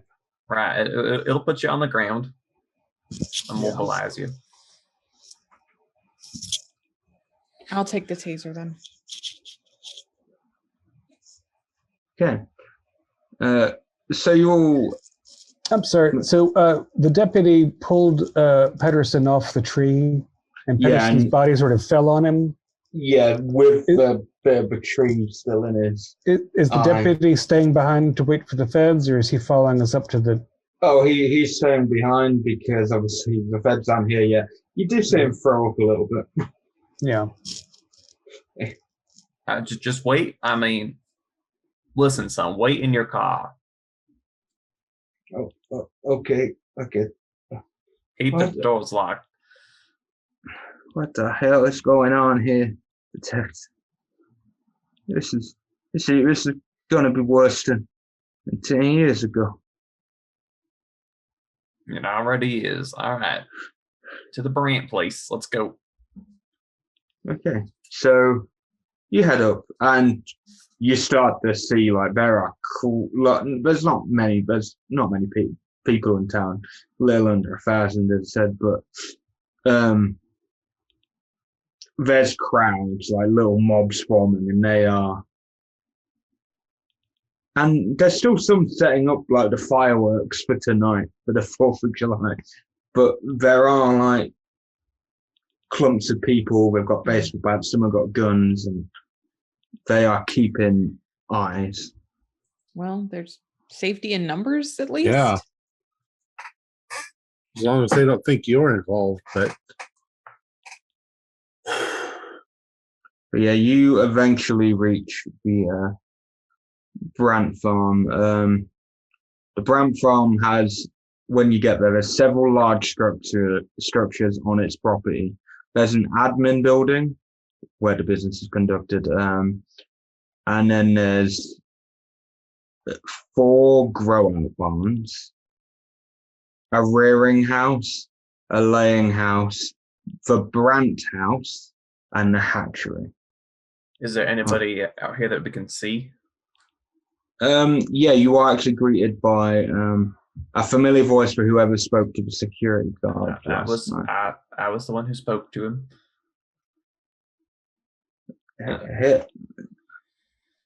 Hello. This is Detective Lewis. I have a meeting with Absalom. Oh, yeah. Yeah, sorry, detective. It's a long night. I'll take you up to the house. If you, he walks up and says, just follow in your car, and he leads you up to the Brant house, and he says, just knock on the door. I'm sure Mrs. Paul will let you in. Thank you kindly. Yeah, so in the driveway of the house, there is like a big pickup truck. And to be fair, as you were driving through anyway, you did see like loads of trucks around and people going in and out of the grow. Well, 2 of the grow houses. All right, so I'll go. Anybody want to come with me, or you just want to wait out here in the car? I'm not waiting. I'm going with the person with the gun. Yeah, but I don't know that I mean, he has the meeting. We don't have the meeting, but Well, if it's a home, maybe we can just sit in the living room or the kitchen or something and just be unobtrusive. I don't imagine that the night employee that agreed to this meeting was very specific about the particulars. We have a lawman and some other officials, and if he objects, that'll tell us something in its own right. we were That's set how up I feel about it. to solve this problem. So Well, y'all come with me then. No. actually, I do have a quick question because I don't remember who sent us or who called us to investigate. The sheriff, and then the state, because the sheriff contacted the state, and then the state got the detective, and then contacted local universities, and Ronnie is the state medical examiner. So, All right. yeah. We have authority beyond the county on some level. Yeah. So yeah, you whoever's going to knock on a door, you're greeted by a Haitian woman, and yeah. Hi, this is Detective Lewis with the state police, along with my associates. We have a meeting with Mr. Absalom Brant. Come in. I'm Mrs. Bishop Paul. Come on in. Just call me Miss Paul. It's all right. I'm his maid, caretaker, of a bit spot. I will just. He's a bit old, so when you're in the meeting, just be cautious. Thank you for the warning. How are we talking about 83, 93, ma'am? About 80. So you would say he's a little bit delicate? He is a bit delicate. He's been through a lot. Good to know. Thank you, ma'am. And then she brings you into a living room, and she makes you a drink if you want a drink. And after a little while, she then takes you to the study, all 4 of you, and says, and then she says, You've only got about 10 minutes with him. The man's a very busy man. No worries. And yeah, she lets you in, and as you go in, you see this very grand study, big bookshelves, loads of books, nice desk. There's a life-size bear in the corner as well. One of those big bear statues. And then there's an old man. He's got a cowboy hat on. Got a well-maintained beard. His hands are quite shaky as he's signing some papers, and he's got a nice mustache as well. And he's just there. It's very old. Mr. Brandt? Greetings. You must be Detective Lewis. And that I am. These are my associates, Dr. Carlson with the State Medical Examiner's Office, Daniel Boone, and Cynthia Forster from the university. I'm assuming about those mounds, I assume. Right. I mean, that is part of why we're here. We have a couple of questions regarding the current situation that we'd like to ask you. Yeah, I'm all ears. When my head of security comes, telling me to late at night, a new detective in town brings him up and asks for a meeting. I respect a man so force. All right, we'll cut the small talk and ask the first question. What can you tell us about what you remember from the night of the 1971 Long Handle murders? Oh, that poor night that night. I lost some good employees that night. I nearly lost my life as well. It's how I have this scar, and and you see there's a start of a scar, and it seems like it could just go further down. Want to run us through the particulars of that night? Well, normal night, I was conducting my business, doing the checkups, and I had some of the senior members of staff in the room, and I may have forgotten to invite Meacham because he was a higher up, and that happens because he works on the floor and that, so he wasn't really needing an admin meeting. And he just comes in and he starts shouting, and then next minute a machete is out of nowhere, and it all blurs into one for me. And then I black out, and yeah, now I wake up. So he came to you and attacked y'all with a machete? Yeah. I'm going to give a psychology then. This is different than what I've heard in the past. This is very different then. That's an 18, and that is a regular success. Yeah, there's definitely some discrepancies here. Mr. Brandt, you see, what I heard from the sheriff was that Mr. Meacham took people individually into a side room and killed them off one by one. So what you're telling me is a little different. Well, it didn't happen like that, I can tell you that. We're all in the same room, and comes in, machete, death, everywhere, blood, everywhere. Now, have you seen the sheriff today? Sheriff? Yeah, I saw him. He came and said hi. He asked me a couple of questions, said that you might be coming along, and I said you'd already booked in a meeting. And then he went to go see Tucker, and then I saw him leave about 20 minutes ago. And where is Tucker and where is the sheriff and Mr. Deforest now?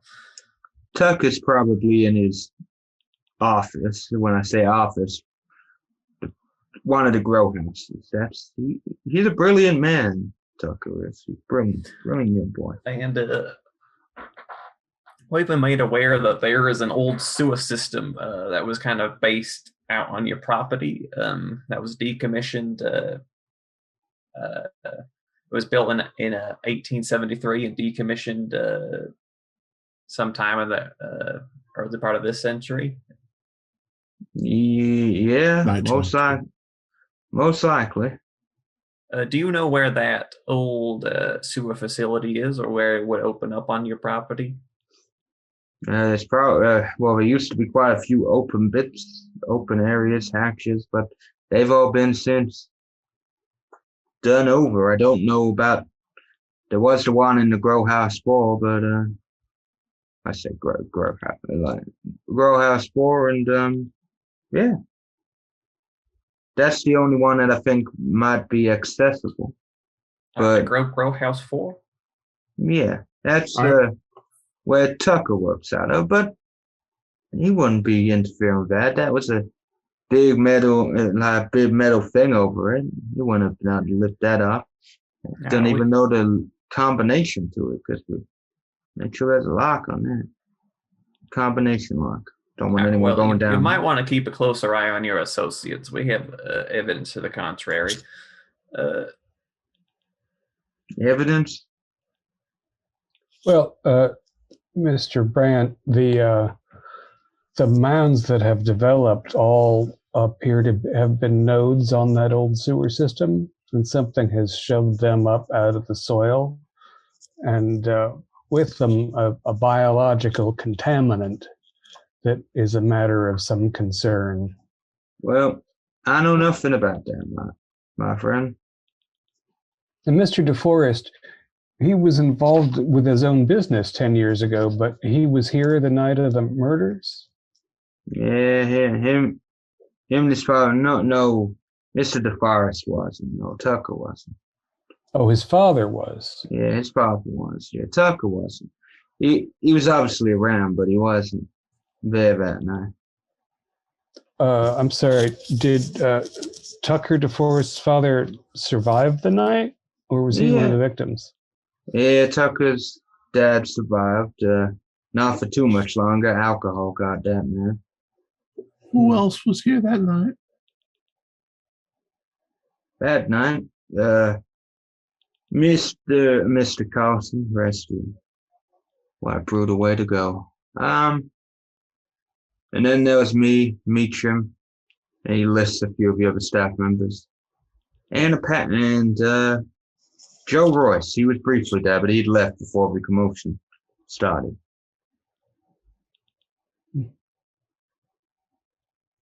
And these mounds have appeared on Royce's farm and Lodi's farm and Carlson's farm. Yeah, but as we stated in the last episode, Lodi's house was owned by one of the people who died, like one of the unnamed people who died. And Keeper, Mr. Brandt does not match the description of who our squatter friend spotted digging out at the mounds, right? No, he does not. I bet that was our scientist out there. I got a weird question. I don't know if the keeper even knows, but because it's those 3 particular houses and they're all involved with this in some way with this Meacham and this chicken place, geologically, since we're geologists, is the farm here and the lowest points those farms like something's flowing downhill? Well, maybe missing the other houses but going to theirs. So on the broiler farm is in the top right, and technically Lodi's house is at an angle is at that angle, but I wouldn't. I mean, on a lower elevation. Yeah. The sewers have to be. There would be. Flowed. Yeah, there would. Otherwise, there would be a lower elevation. But where the Carlson house was on the map, there were houses farther away from the farm than that have not yet been affected. Could be nodes or nexuses, or again, it has to do also with the people somehow.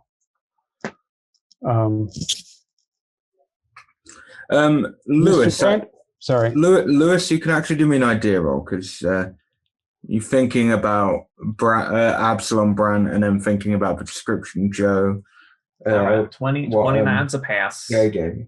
Okay, so having that thing, because you're on the right, did this, and you actually, I don't know, maybe you're looking at Absalom Brand and then maybe you're thinking about all the names for the list, and going by the description that Jay gave you, you'd have thought it might have been Joe Royce, but a smarter dressed Joe Royce. Going by the description, the only person you know out of all the people who could be connected, it matches Joe Royce, but obviously he's mainly dirty, don't really scrub up. But Now, Joe Royce is the crazy guy who won't let anybody on his property. yeah, and he's the one who's been leading the mobs as well. He's digging in other people's Might be worth mounds. to check out his property. Right, but I mean, while we're here, thank you so much, Mr. Brandt. Anybody else have any questions for Absalom before we go? No, I don't think so.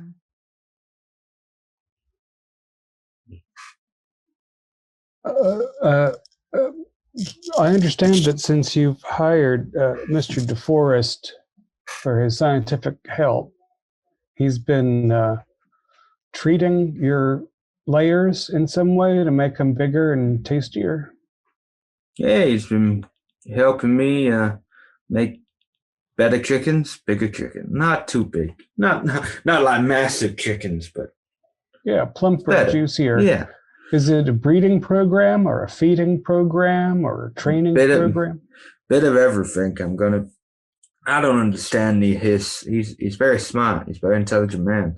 But I will tell you, he's costing me quite a bit, especially with his recent batch. So I hope it works out. Now, you wouldn't mind if we popped over to Grow House 4 and take a look at that sewer entrance, would you? No, go ahead. I don't mind. All right. As I said, it's nothing to do. I don't know anything, and I know pretty much everything that goes on. No, I know everything that goes on in this farm. So if we were doing something to the sewer, I would know about it. Have you heard any word from anyone down in town about what's been happening? I heard bits and bobs, but I keep myself to myself. Old man Patterson's dead. He was an old fool anyway. And, the deputy got murdered last night with a machete. I heard about that. He was an all right fella. Yeah, and football player boy Danny, who got attacked yesterday in the woods, he's gotten himself murdered in the high school. He would have been a star, that boy. He would have been a star. And Mr. Wojcik. Strange man, but friendly. How many people usually die violently in a town this size in a year, Mr. Brandt? Not many at all. Basically none, except from not like to this kind of death. You're not concerned? Oh, sorry. You're not concerned? I am concerned, but my mind's a little bit more preoccupied, because if it's true and Meacham's here, that's why the security's God's doing an extra shift, because no doubt he would be coming to murder me. Yes, well, you be careful, Mr. Brandt. Thank you for your time. Why would he want to murder you, sir? Loose end, ain't he? One of his survivors. Do you have any idea why he wanted to murder you in the first place? He just snapped. We all do, but he snapped a little bit differently. Where did he work here on the farm? He was one of my foremen, basically. Like what? I'm sorry, which building? Do you remember? I know it was some time ago. In the grow houses. And back then we worked all 4 grow houses, so everyone was in and out. Now we only work 3 of them, so Which one do you not work anymore? Grow House 4. It's Tucker's. That's the laboratory now, right? I understand. And what grow house did the murders take place in? 1.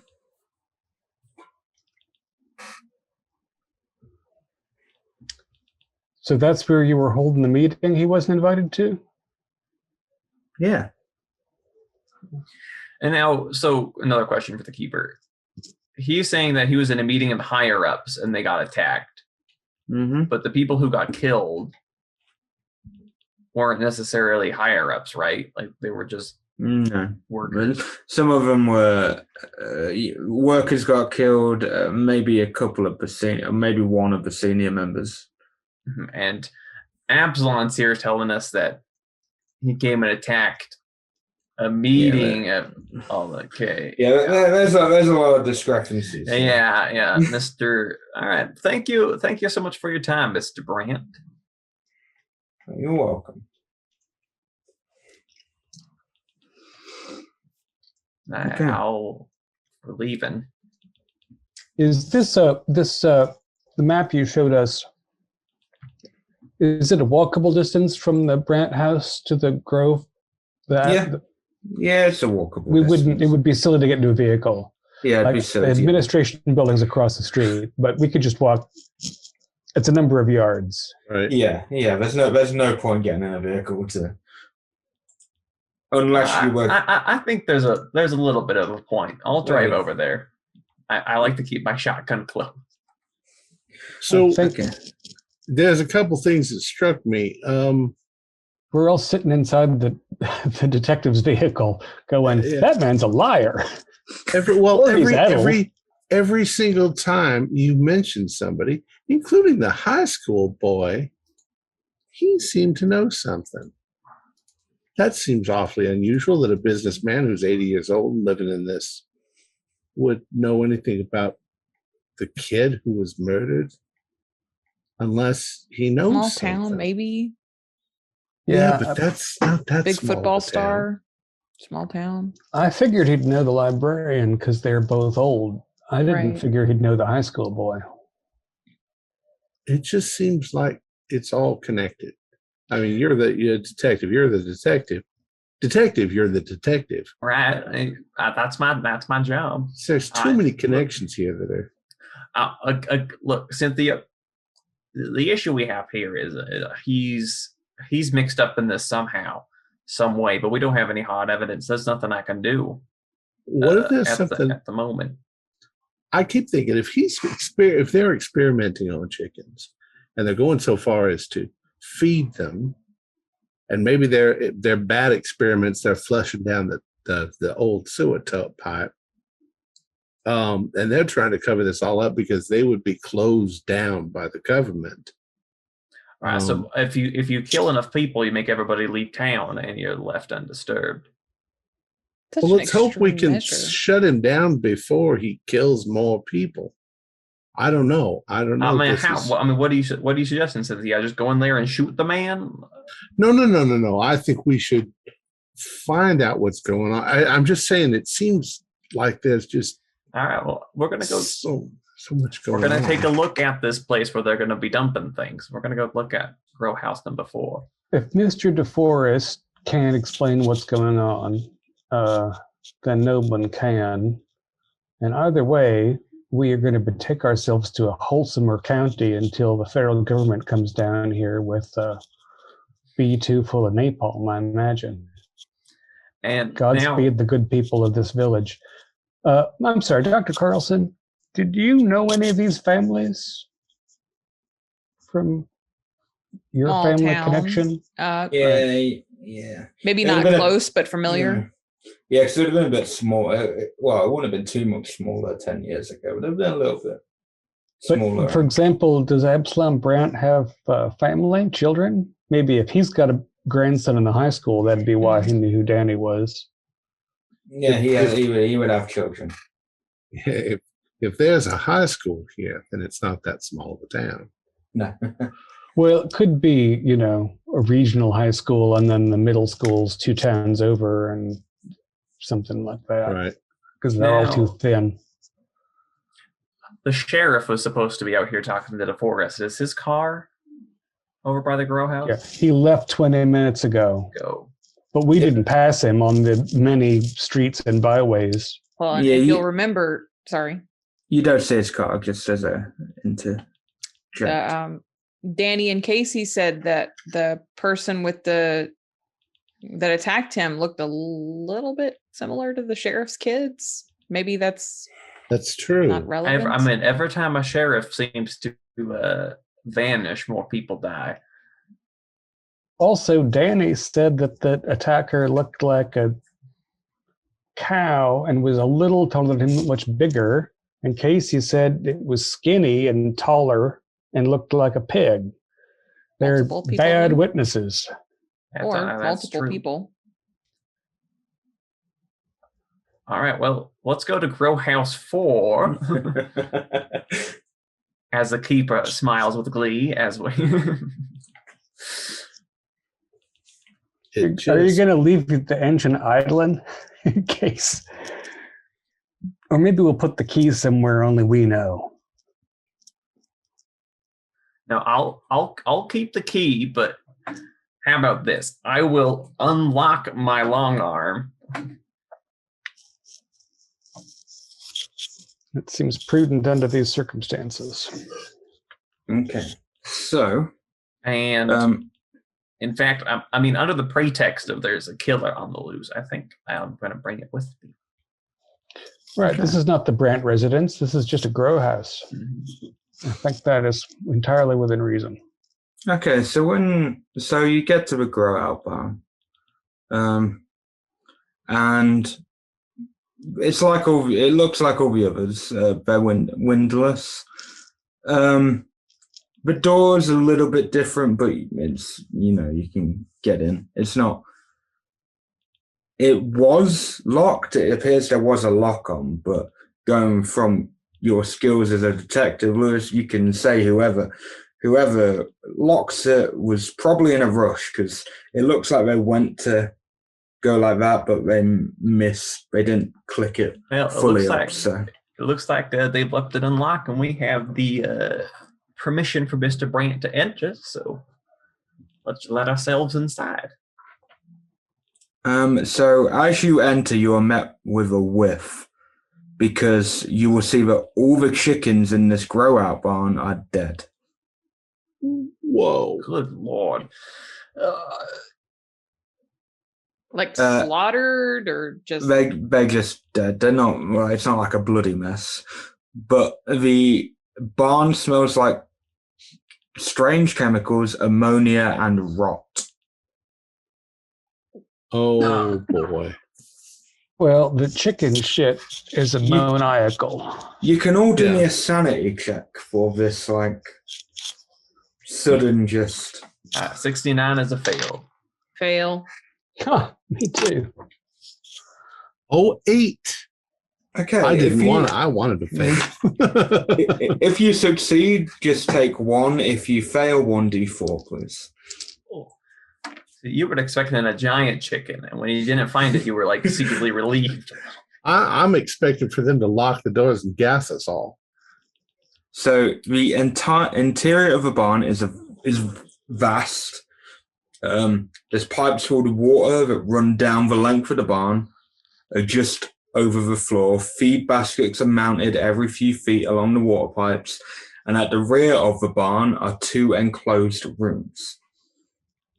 And then there's the lower area is what the chicken run would be if they were running, but they're all lying there. Yeah. Are there flies yet? There's a few. There's probably Are always the big old worms? Are the chickens Maggot. still, or are they moving as though? They're completely still. That is to me a great relief. Are there those giant maggot things that we've been seeing? Not from what you can see, because it is quite dim in here, so you can't really tell. All right, flashlight. There's a few. There's a few amongst the chickens. You can do me spot hidden as well, as you're actually looking down at like the chicken run. 78. I don't have good eyes today. It was a regular success. Regular. Okay. Cynthia, were you looking or? I failed. Okay, that's all right. Okay, yeah. Okay, no, you don't see anything. It's still like none of you see anything. Should we call out for Mr. Deforest? I don't see why we'd give him an extra warning. All right. 2-1, he's dead at his desk with a million black maggots in him. All right, well, let's go. Let's go look at the back rooms. I mean, if there's no notes or laboratory equipment here to look at, we'll go to the back. There's a smaller room and a bigger room. One has Tucker's name on it. It's Deforest's office. And then the other one is just a smaller room. Let's look in the unmarked room quick, see if... Okay. In that, it appears to be a small supply closet. There's some tools like shovels, there's some feed bags, toolbox, and there's a chainsaw in here. And at a very quick look, it looks like there's some blood just around. On the chain? Yeah. It's been used pretty recently then. Yeah, I don't think the sheriff left 20 minutes ago in the regular sense. I think they're completely insane because they didn't clean their chainsaw. Husqvarna is an expensive chainsaw. All right, well, let's go look in the next office. You first, detective. Shotgun up the ready. The door is... Okay, you're kicking it in. Yeah, do your strength roll. Do your strength roll. 90? Are you kidding me? Your leg just open the door handle. Your foot makes a clicking noise as it jars a bit as you kick it. But the door doesn't open. It is locked if you try the handle. Right, I'm going to try to force it again. Okay. Why don't we knock the handle off this side? Is there something like a hammer in that room with the chainsaw and the shovels? Yeah, there'd be a hammer. I'd still need a strength roll. So. Sure. Hammer it. 16 is only regular for my strength, but I'm only hard rather. Yeah, no, that's fine. Yeah, you get a good hit on it, and it breaks in. All right.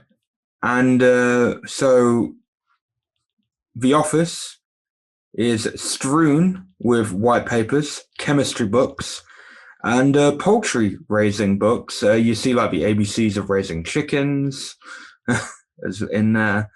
And on one wall, it's covered in dozens of photos of Casey Bowman.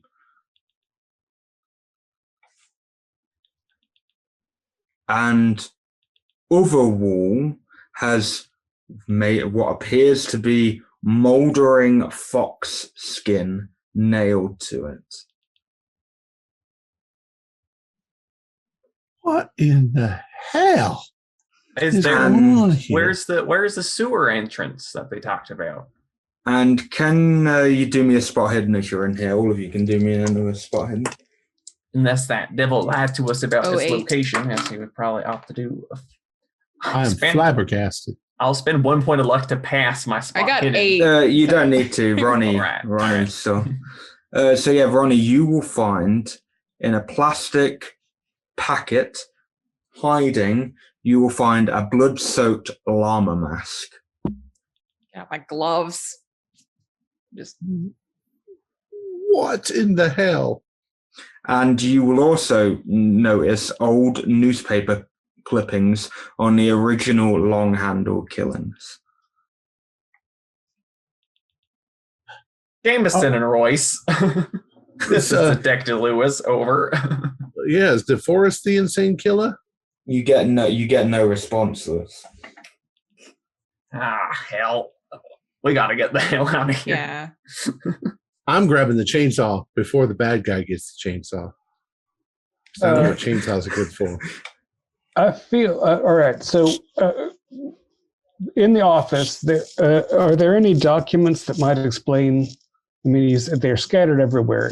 If I pick up a sheaf of papers, does it look like there's the name of a lab or some other entity that could be connected to this? No. All right. But as you are looking through, because there's loads of papers everywhere. All right. Like, I mean everywhere. Like, there's stacks of them. Ronnie managed to find the mask and that. So, Jim, as you're looking through them, you can do me a spot hidden for me.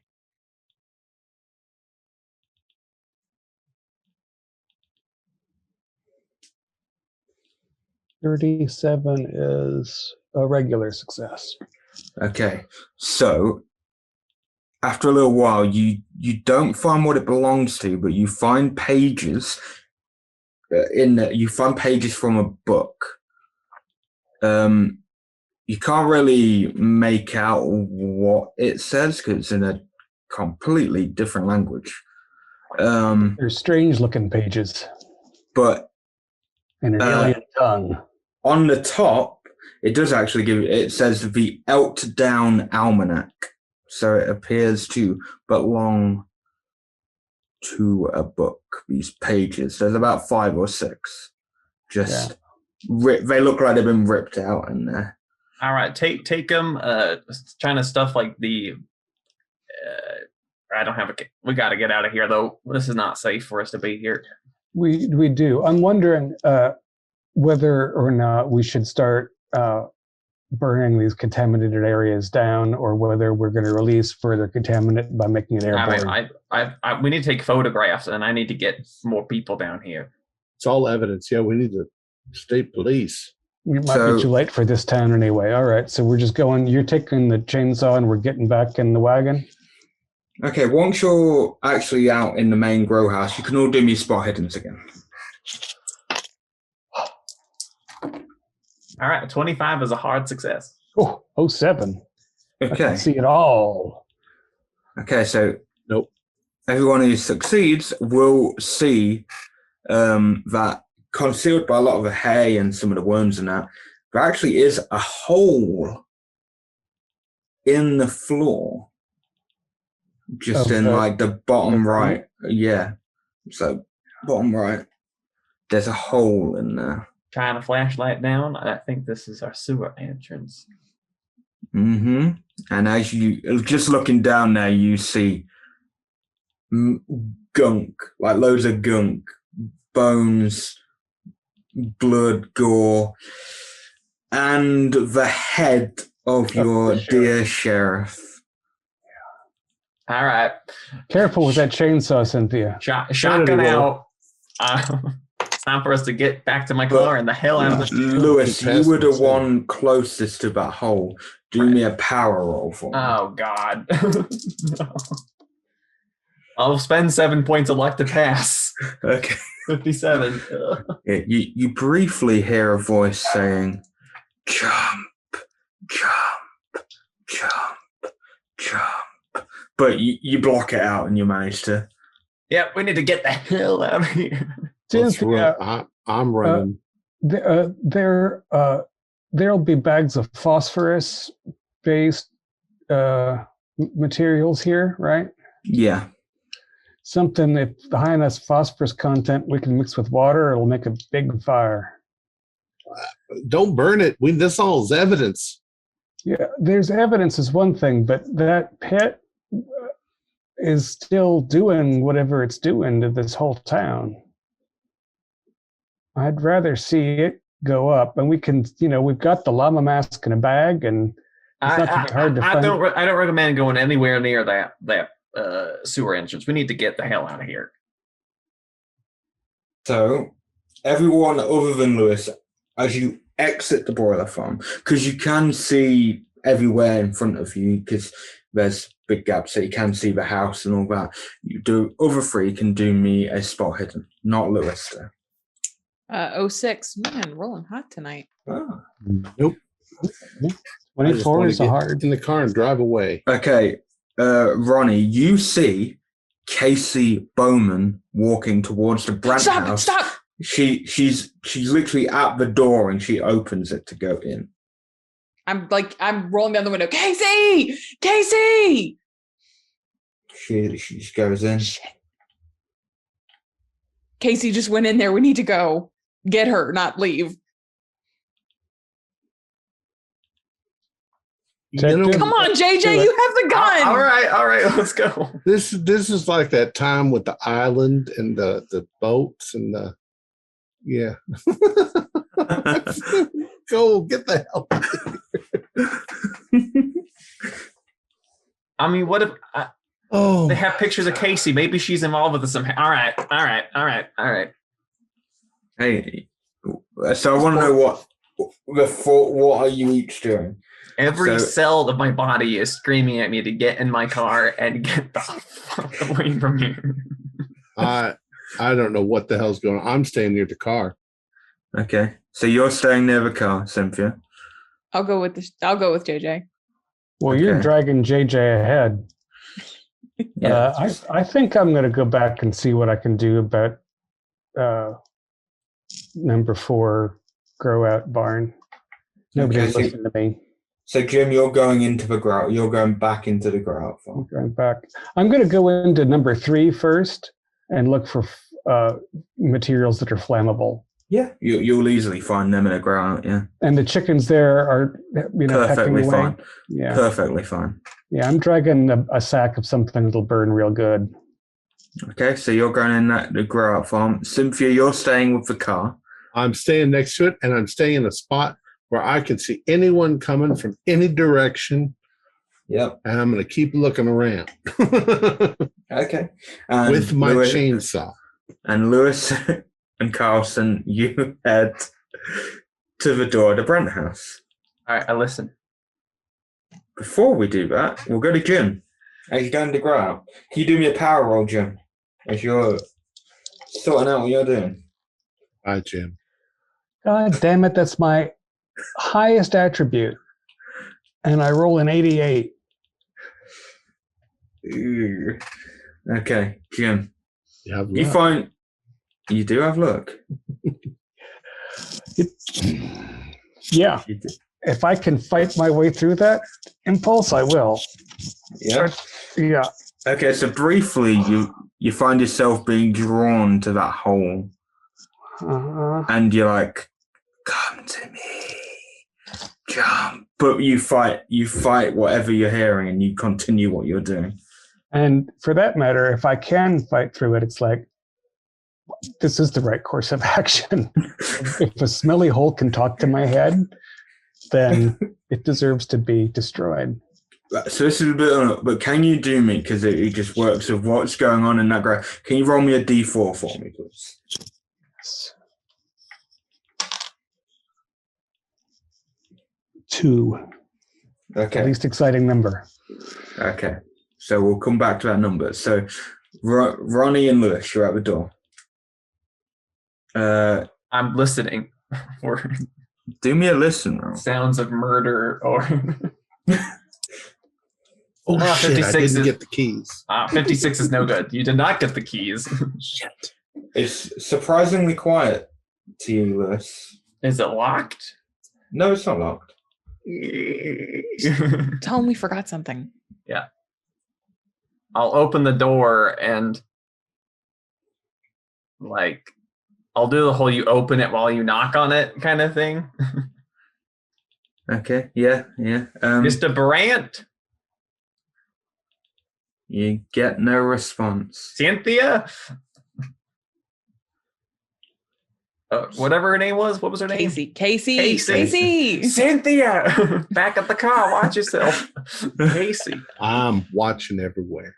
No, you get no. You do hear commotion coming up from upstairs, though. Do you hear some footsteps? Are they coming down? No, because where you are now is where its office is, because it overlooks the All whole. right. Well, I'm going. Because Dr. Carlson's insistent. So on your way, you can both do me a spot hidden. Just while you're heading towards the stairs, you can. The poor. I mean, is the maid alive? Is she going to come try to kill? 33 is a pass. 33. 33. Okay, you both see as just to add a little nod. You see the maid. She's got a knife through here, and she's pinned up against a wall. That's the girl. All right, so I'm upstairs, shotgun at the ready. Like You don't understand how the knife is stuck in her because it's only a kitchen knife, but you know. It's been bizarre. Yep. Bizarre 2 days for you. Towards the commotion, I have the shotgun. Okay. Ready to blast anything that moves. So you both go up there, and the doors to his study are wide open. And in there, you see Absalom Brandt. You see Joe Royce pointing a shotgun at Absalom Brandt. You see Casey is in a corner as well, but you don't see anyone else. Is Casey being threatening, or is she just standing? No, there? she's kind of backed into the corner Okay. from having a little glance. Drop the gun, Royce. Shoot him, Louis. Shoot. No. He's gonna kill. He's trying to finish the job. He's trying to cover it up. He did the murders. He did them all. I bet that's what he's doing. This Bran, he's doing the murders. How's Brant looking? Pretty calm. Pretty calm at the minute. How could an old man carry out all those murders, Royce? Look at him. He's pretty frail. Did it all. He did it all. Did it all. And he... And what if he arrives? He's gonna want us both. He's gonna want both of us. What we did to him, we don't deserve. What did you do to who? To meet him? And he just points his gun at you. Oh no! The second he starts flipping towards me, I'm shooting him. Okay. There's no way in hell. Okay, well, there will be. The second he twitches this way, I'm. Yeah, he might even reactionary just pull the trigger. So we'll see. Actually, I'm just gonna roll a d4. Okay. Oh, I'm gonna spend 20 points of luck to pass because that's absurd. Okay. Or do we get a bonus dice because I'm so close? Oh yeah. You're not like close, but you're close enough. You can get a bonus dice on them. Oh, thank goodness! That turned it into a 10, which is an extreme success on my rifle shotgun. Okay. Roll that damage. He is, because he wasn't actually aiming for anyone, so he is actually going to hit someone who I rolled out 3, which sadly will be Miss Carlson here, because you were my designated 3. All right. So is our shotguns piercing? Yeah. Yes, it's max damage. Yeah, So it's max damage. Yeah. So that's 24, 25, 31, 36 damage. Yeah, you will kill him, and he will also do 9 damage to Ronnie Carlson. All right. Oh, As she gets a massive blast. Ooh, okay. I need to make a con roll. As then half of his body just blows up. All right, and I still have another barrel. Yeah, I'm up. I'm still up. Okay, Lewis, I need you to do me a spot hidden for me, Lewis. Because Carlson's, you're kind of... I'm trying to keep like a chameleon eye on the girl in the corner and on Mr. Brandt. A 21 is a hard success. Okay, so you will have a reaction as you realize behind you is Long Handle, someone in a llama mask. Oh, all right. He's getting the other barrel. Okay. 51. I'll spend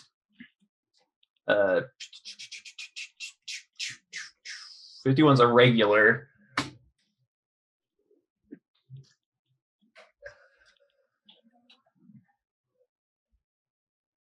Sorry, I have to do math here. If I spend 21 points of luck, I can make it a hard. Hey, you do whatever. You do whatever. Let's look. No, all right. I'll just leave it with the regular success. It's a lot of luck. Okay, roll that damage. 6, 7, 12, 15. Yeah, you blast him and he goes down to the ground. Presumably dead. All right. Crack it open, eject the shells, reload. Okay, meanwhile, outside, Cynthia, obviously you'll have heard the gunshots. You don't need to roll a spot hidden because you said you were watching every angle. Right. You see a man in prison getup. So he's in the orange jumpsuit now. And he's got like a jacket on, but you see the orange jumpsuit bottoms, but he's got a jacket on. He seems to have a gun in his hand, and he's walking to the house towards the gunshots. Okay. I hide behind the car Okay. so that I'm on the opposite side of the car than him, so he doesn't see me. Yeah, that's fine. You don't need to roll it because he's not paying attention to you. He's heading to that house. But I'm pretty heading sure towards it's it. Meacham, right? Yeah, because he's in a prison. Yeah. All right. So once he goes in the house, and I heard gunshots, and Meacham's not in the house. I mean, he obviously wasn't when the gunshots went off. Yeah. Then I am going to take my chainsaw, and I'm going to try to move in behind him. Okay. Okay. But I'm not starting the chainsaw yet. Okay, so Jim, back with you. I need another power roll from you. Because you're still doing your stuff. You can tell that something strange is happening. I know. Tentacles everywhere. You can also hear the gunshots. In the distance, yes. That is an 11, which is rather more like it. So that's an extreme power success. Yeah, you're blocking out everything, and you just get on with what you're doing. So yeah, you will actually succeed there. So if you're burning it down, you'll burn it down. Yeah, I've got a drum of two things that I think will combust nastily together, and I light a book of matches and throw it on and get the hell out of that charnel house. Okay, so meanwhile, at the house, Ronnie, you're kind of probably against a wall because you took a big hit. Sunk Ronnie, down. are you okay? Yeah, I'm fine. Sort of. I'm going to reach for my taser and at least try to be aware, but I'm not getting up because I'm going to be in a ton of pain. All right, nobody move. I want to yank the mask or whatever head off the person on the ground. Unmask Okay, the villain. so as you go to do that, you actually see like orange like jumpsuit in front of you. You just see the legs, just briefly, and you then hear a gunshot.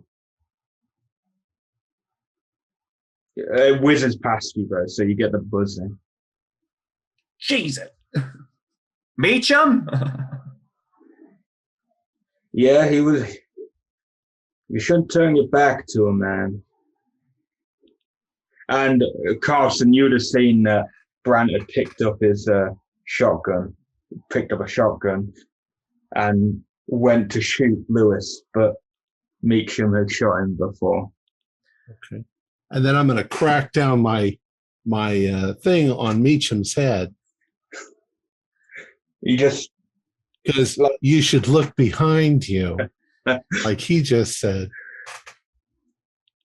Are you just hitting him? I'm hitting it. Well, because if I start it, that'll take too long. But the damn things weigh a ton, so yeah, you'll knock him out for sure. Yeah, probably, or at least knock him down, and then I'll pull. You knock him down, and it's. What do you do? I just saved his life. All right, everybody, calm down. I'm taking the shotgun that's on the floor, because next thing I know, this girl is going to come trying to kill me. I just saved your life. Whatever your name is. All right, nobody do anything rash. So what is the girl doing in the office? The girl is cowering in a corner. All right, fair enough. Is Brant dead? Brant is dead. He took a gunshot straight to the head. All right, and But you can, if you having a look, you can see that the gun is firmly. Yeah, he's all right. All right, so you saved my life, Meacham. But as I'm kind of talking to him, I want to pull the llama head thing off this person. Yeah. Well, you might have seen a photo of him or whatever, but yeah, it's Tucker Deforest. Start talking, Meacham. What the hell happened here? Lewis, as you got closer to his head and took his mask off, can you do me a dodge roll? Oh, Llamas can spit. 67. I'm going to spend. Oh, good heavens! 12 points of luck. Okay. Pass. Well, my O2. As Lewis gets a nice machete right in the side. As Cynthia, you would have seen this because you're there. Meacham would have seen this, but you would have seen where the bits of body had come off, where he got the big gunshot hole. You'd seen little maggot things had been like sewing themselves into him, so he had been regenerating, and then he just stabbed Lewis. Can I like taser him? For 6 points of damage, Lewis. Ow. That's not half, so I don't need to make a con roll. No. It's not a major wound, but all right, he's getting a shotgun blast again. Before you do that, I'm going to start the thing and just chop his head off. Okay. Just to clarify, you are going for Tucker and Tucker. not. Yeah. So it's, Die, Meacham, die. secretly, Cynthia just wants to kill everyone. We're going to make a movie and make millions. No. Tell our story. Meacham even starts firing at the thing anyway. So between all of you, you pretty much blast Tucker's body to bits. And cut Tucker's body to bits. What the hell happened, Meacham? Tell me what the fuck is going on, Jesus. I don't know about this freak show. Jesus Christ. I came to get some sweet revenge. For what? Tell us what happened 10 years ago. Yeah, what the fuck happened? Well, Wait till I get there. no, you're still outside, kid. Jump. So, hang on, I just need to make sure I get, because he's going to give you a little bit of exposition. Yes, I need to make sure I give you the correct. So,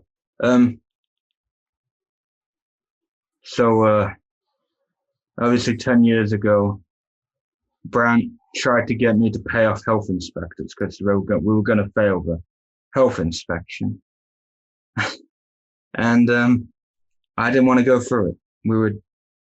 It was dangerous. It's a dangerous place. We deserved to fail, and then I threatened to quit and expose him, and what I assume is he paid Joe Royce to kill me. But Royce went crazy, killed everyone else, knocked me out, and then he just blamed it all on me, between him and Brant. Everyone was going to believe Brant, who was the biggest money man here. And I struggled because I had severe issues. I mean, I had some bad brain damage for a while because of a hit. And then when I found out, I had to find a way to get out, and I did. And then I came here. I didn't even want to kill them. I just wanted them to admit what they'd done. All right, well, where's the girl? Casey, what are you doing here? Tucker said he was hurt and he needed help, so I came to... How do you know him? He's my ex-boyfriend. Oh. What? Yeah, Tucker by the way is Isn't like Tucker like an old guy? yeah, he's a bit older. He's late 20s and she's high school kid. So Gross. Gross. yeah. And so do we all go and live happily ever after in Is- this is- asylum where Do they we go lock out and us all fight? up? Do we go out and see the inferno that Jim's got started? Where's my brother? I'm going to ask him that actually. Have you seen Philip Carlson? Did he come No. to see you? No, Fuck. he did, however, send me letters because he realized the inconsistencies, and he tried to get me out because he realized that I couldn't have done. But yeah. So Jim, you've got fire behind you. There's probably going to be an explosion as well, Jim. But you need to do me a power roll, Jim. Yeah, once it hits that ammonium acetate, you're gonna set off an atomic bomb. 25 is just hard. Okay. Yeah. You walk off. You even hear, "Come back. Come walk in the fire." I know you just. I hear a walk off. whisper of it, and I like it. And then I think about all them poor chickens nearby. So yeah, Jim, you're gonna want to have a bit of a distance because when that goes off, it will set off the other. Yeah, it's I'm having like I walk out and I close the door behind me, and then I walk faster and faster toward the car. You can do me a dex one. You can do me a dex one. It's not my strong suit. Well, but a 29 is good. We've been rolling like stars. You guys have all been. I could have thrown anything at you. You rolled it. Yeah, you get to a clear distance, and the rest of you, as you're chatting to Meacham, you'll hear a giant explosion outside. Good Lord, what is it now? Where's Jim? Hopefully one of you is called for emergency services at this point, assuming that there's even a hospital in the county that isn't.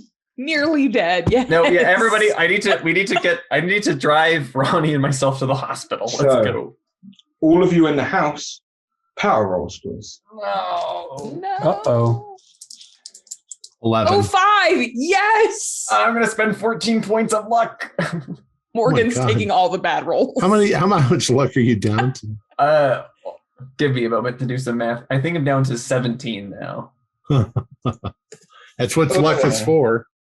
Yeah, and but okay, so yeah, none of you succumb to the voices that seemingly emanate from the corpse of Deforest. So yeah, you all manage to start to get out the house, but from Deforest's body, you still hear him speak. He's cut to pieces, but you see, this place is gonna go. This place is gonna go. This place is gonna go. And because I want to be a dick, look, Rose, from the three of you. No, Morgan. 84. No. 88. Come on, baby. 23. What's up? Okay. Cynthia and Lewis, you can do me dog jokes. 12. 73. That's a hard success. I will spend one additional point to make it an extreme I can't read. if I need to. Okay, so yeah, you get out, and Jim, you'll see the house start to cave in on itself. I'll spend 35 luck. You're gonna spend too. 35 left. Yeah, Okay, I might yeah. as well to survive. Yeah, the three of you get out. You might get a few scrapes. You might get some tiles scrape past you and stuff as the house kind of implodes. How about Meacham? Meacham's got out fine. He's there. And he's actually got Casey. He's grabbed her and Over his shoulder. Jesus, people. And then the feds show up. Now they show up. Great timing. Well, boys. they were around, but more. And then they shoot us start- all. You start to hear more sirens, and then you get another agent come up to you, and this agent doesn't look like a fed per se. It's a bit different. And he's like, "Are you all right? No. No. No, Been shot. I've been stabbed. Help. We'll get you sorted. I'm gonna need to take you in for some decontamination and question." And some medical help. I hope. Yes, and some medical. Yeah, And this is a biohazard site, as I expect you understand.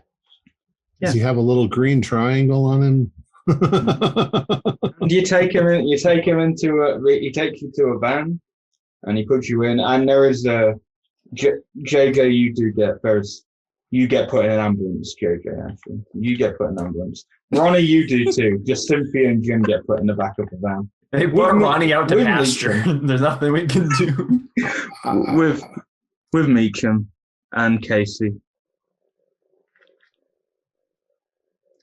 Officers? Well, actually, I don't know anything. Never mind. And both the ambulance and that van go off. That is where we end this scenario. All right, explanations. Until there's Okay. a I didn't sequel know, where they take us yes. to facilities and do things to us. Okay, so a lot of it, because actually this is meant to be a slasher scenario. So this is Okay, yeah. JC Connor had like a thing. Can you make a slasher scenario out of a Call of Cthulhu? And that's what it is. But he actually added, if you want to make it more cosmic horror, so that's what the Elk Down Almanac is, and it's like this grotesque creature. Well, the Elk Down entity, it's this grotesque creature that Tucker Deforest summoned when he read the almanac, because the almanac let him read it, and he just saw picture chickens and mutated chickens and stuff like that. So he's like, "Oh, this is just another one of his normal books." So he reads from it and he reads from it and he learns, and then he summons this creature, and it lives in the sewer, in the new sewer. And that's what the worms are. And he was then getting all this beautiful new big plump chickens, and he was getting this chemical substance from the entity itself, and he was pumping it in. And it went a bit wrong, and some of them were dying, so he was just chucking them down in the sewer, and all that waste was going along, and it just like popped and went up. And That's it where the popped dirt through. came from. Yeah. Mm. And but the actual scenario is all of that. It is waste. It's basically toxic waste he's pumping down there, and it's just causing a reaction at certain points. In the actual slasher scenario, the mounds aren't anything supernatural. I just added bits like the big long worms and stuff, just to add that sense. But other than that, they're just actual, like, not natural, but caused by chemical reactions. And then the other plot, obviously, is Meacham being blamed, but I did cover that. Pretty much all of it, but Bran Revenge. wanted to kill him, and then Meacham wanted to come back to get revenge. And all the townspeople reacting funny is because of the sickness and the poison, like, that's what happened to Doty, because he was around it. The chemicals coming up, he was too curious with it, and he was just inhaling all these chemicals. So he had a brain aneurysm on top, and because of chemicals, his body just deteriorated. That's in the normal version. I just added more deterioration in this, in the Right. cosmic version. But yeah, so that's all it really was. The actual thing, the mounds are just everything's just incidental. It's meant to be like a slasher scenario, and it all just comes down to the fact that Tucker Deforest, an innocent, smart man, got a bit too greedy in trying to want to be the best, and he went insane.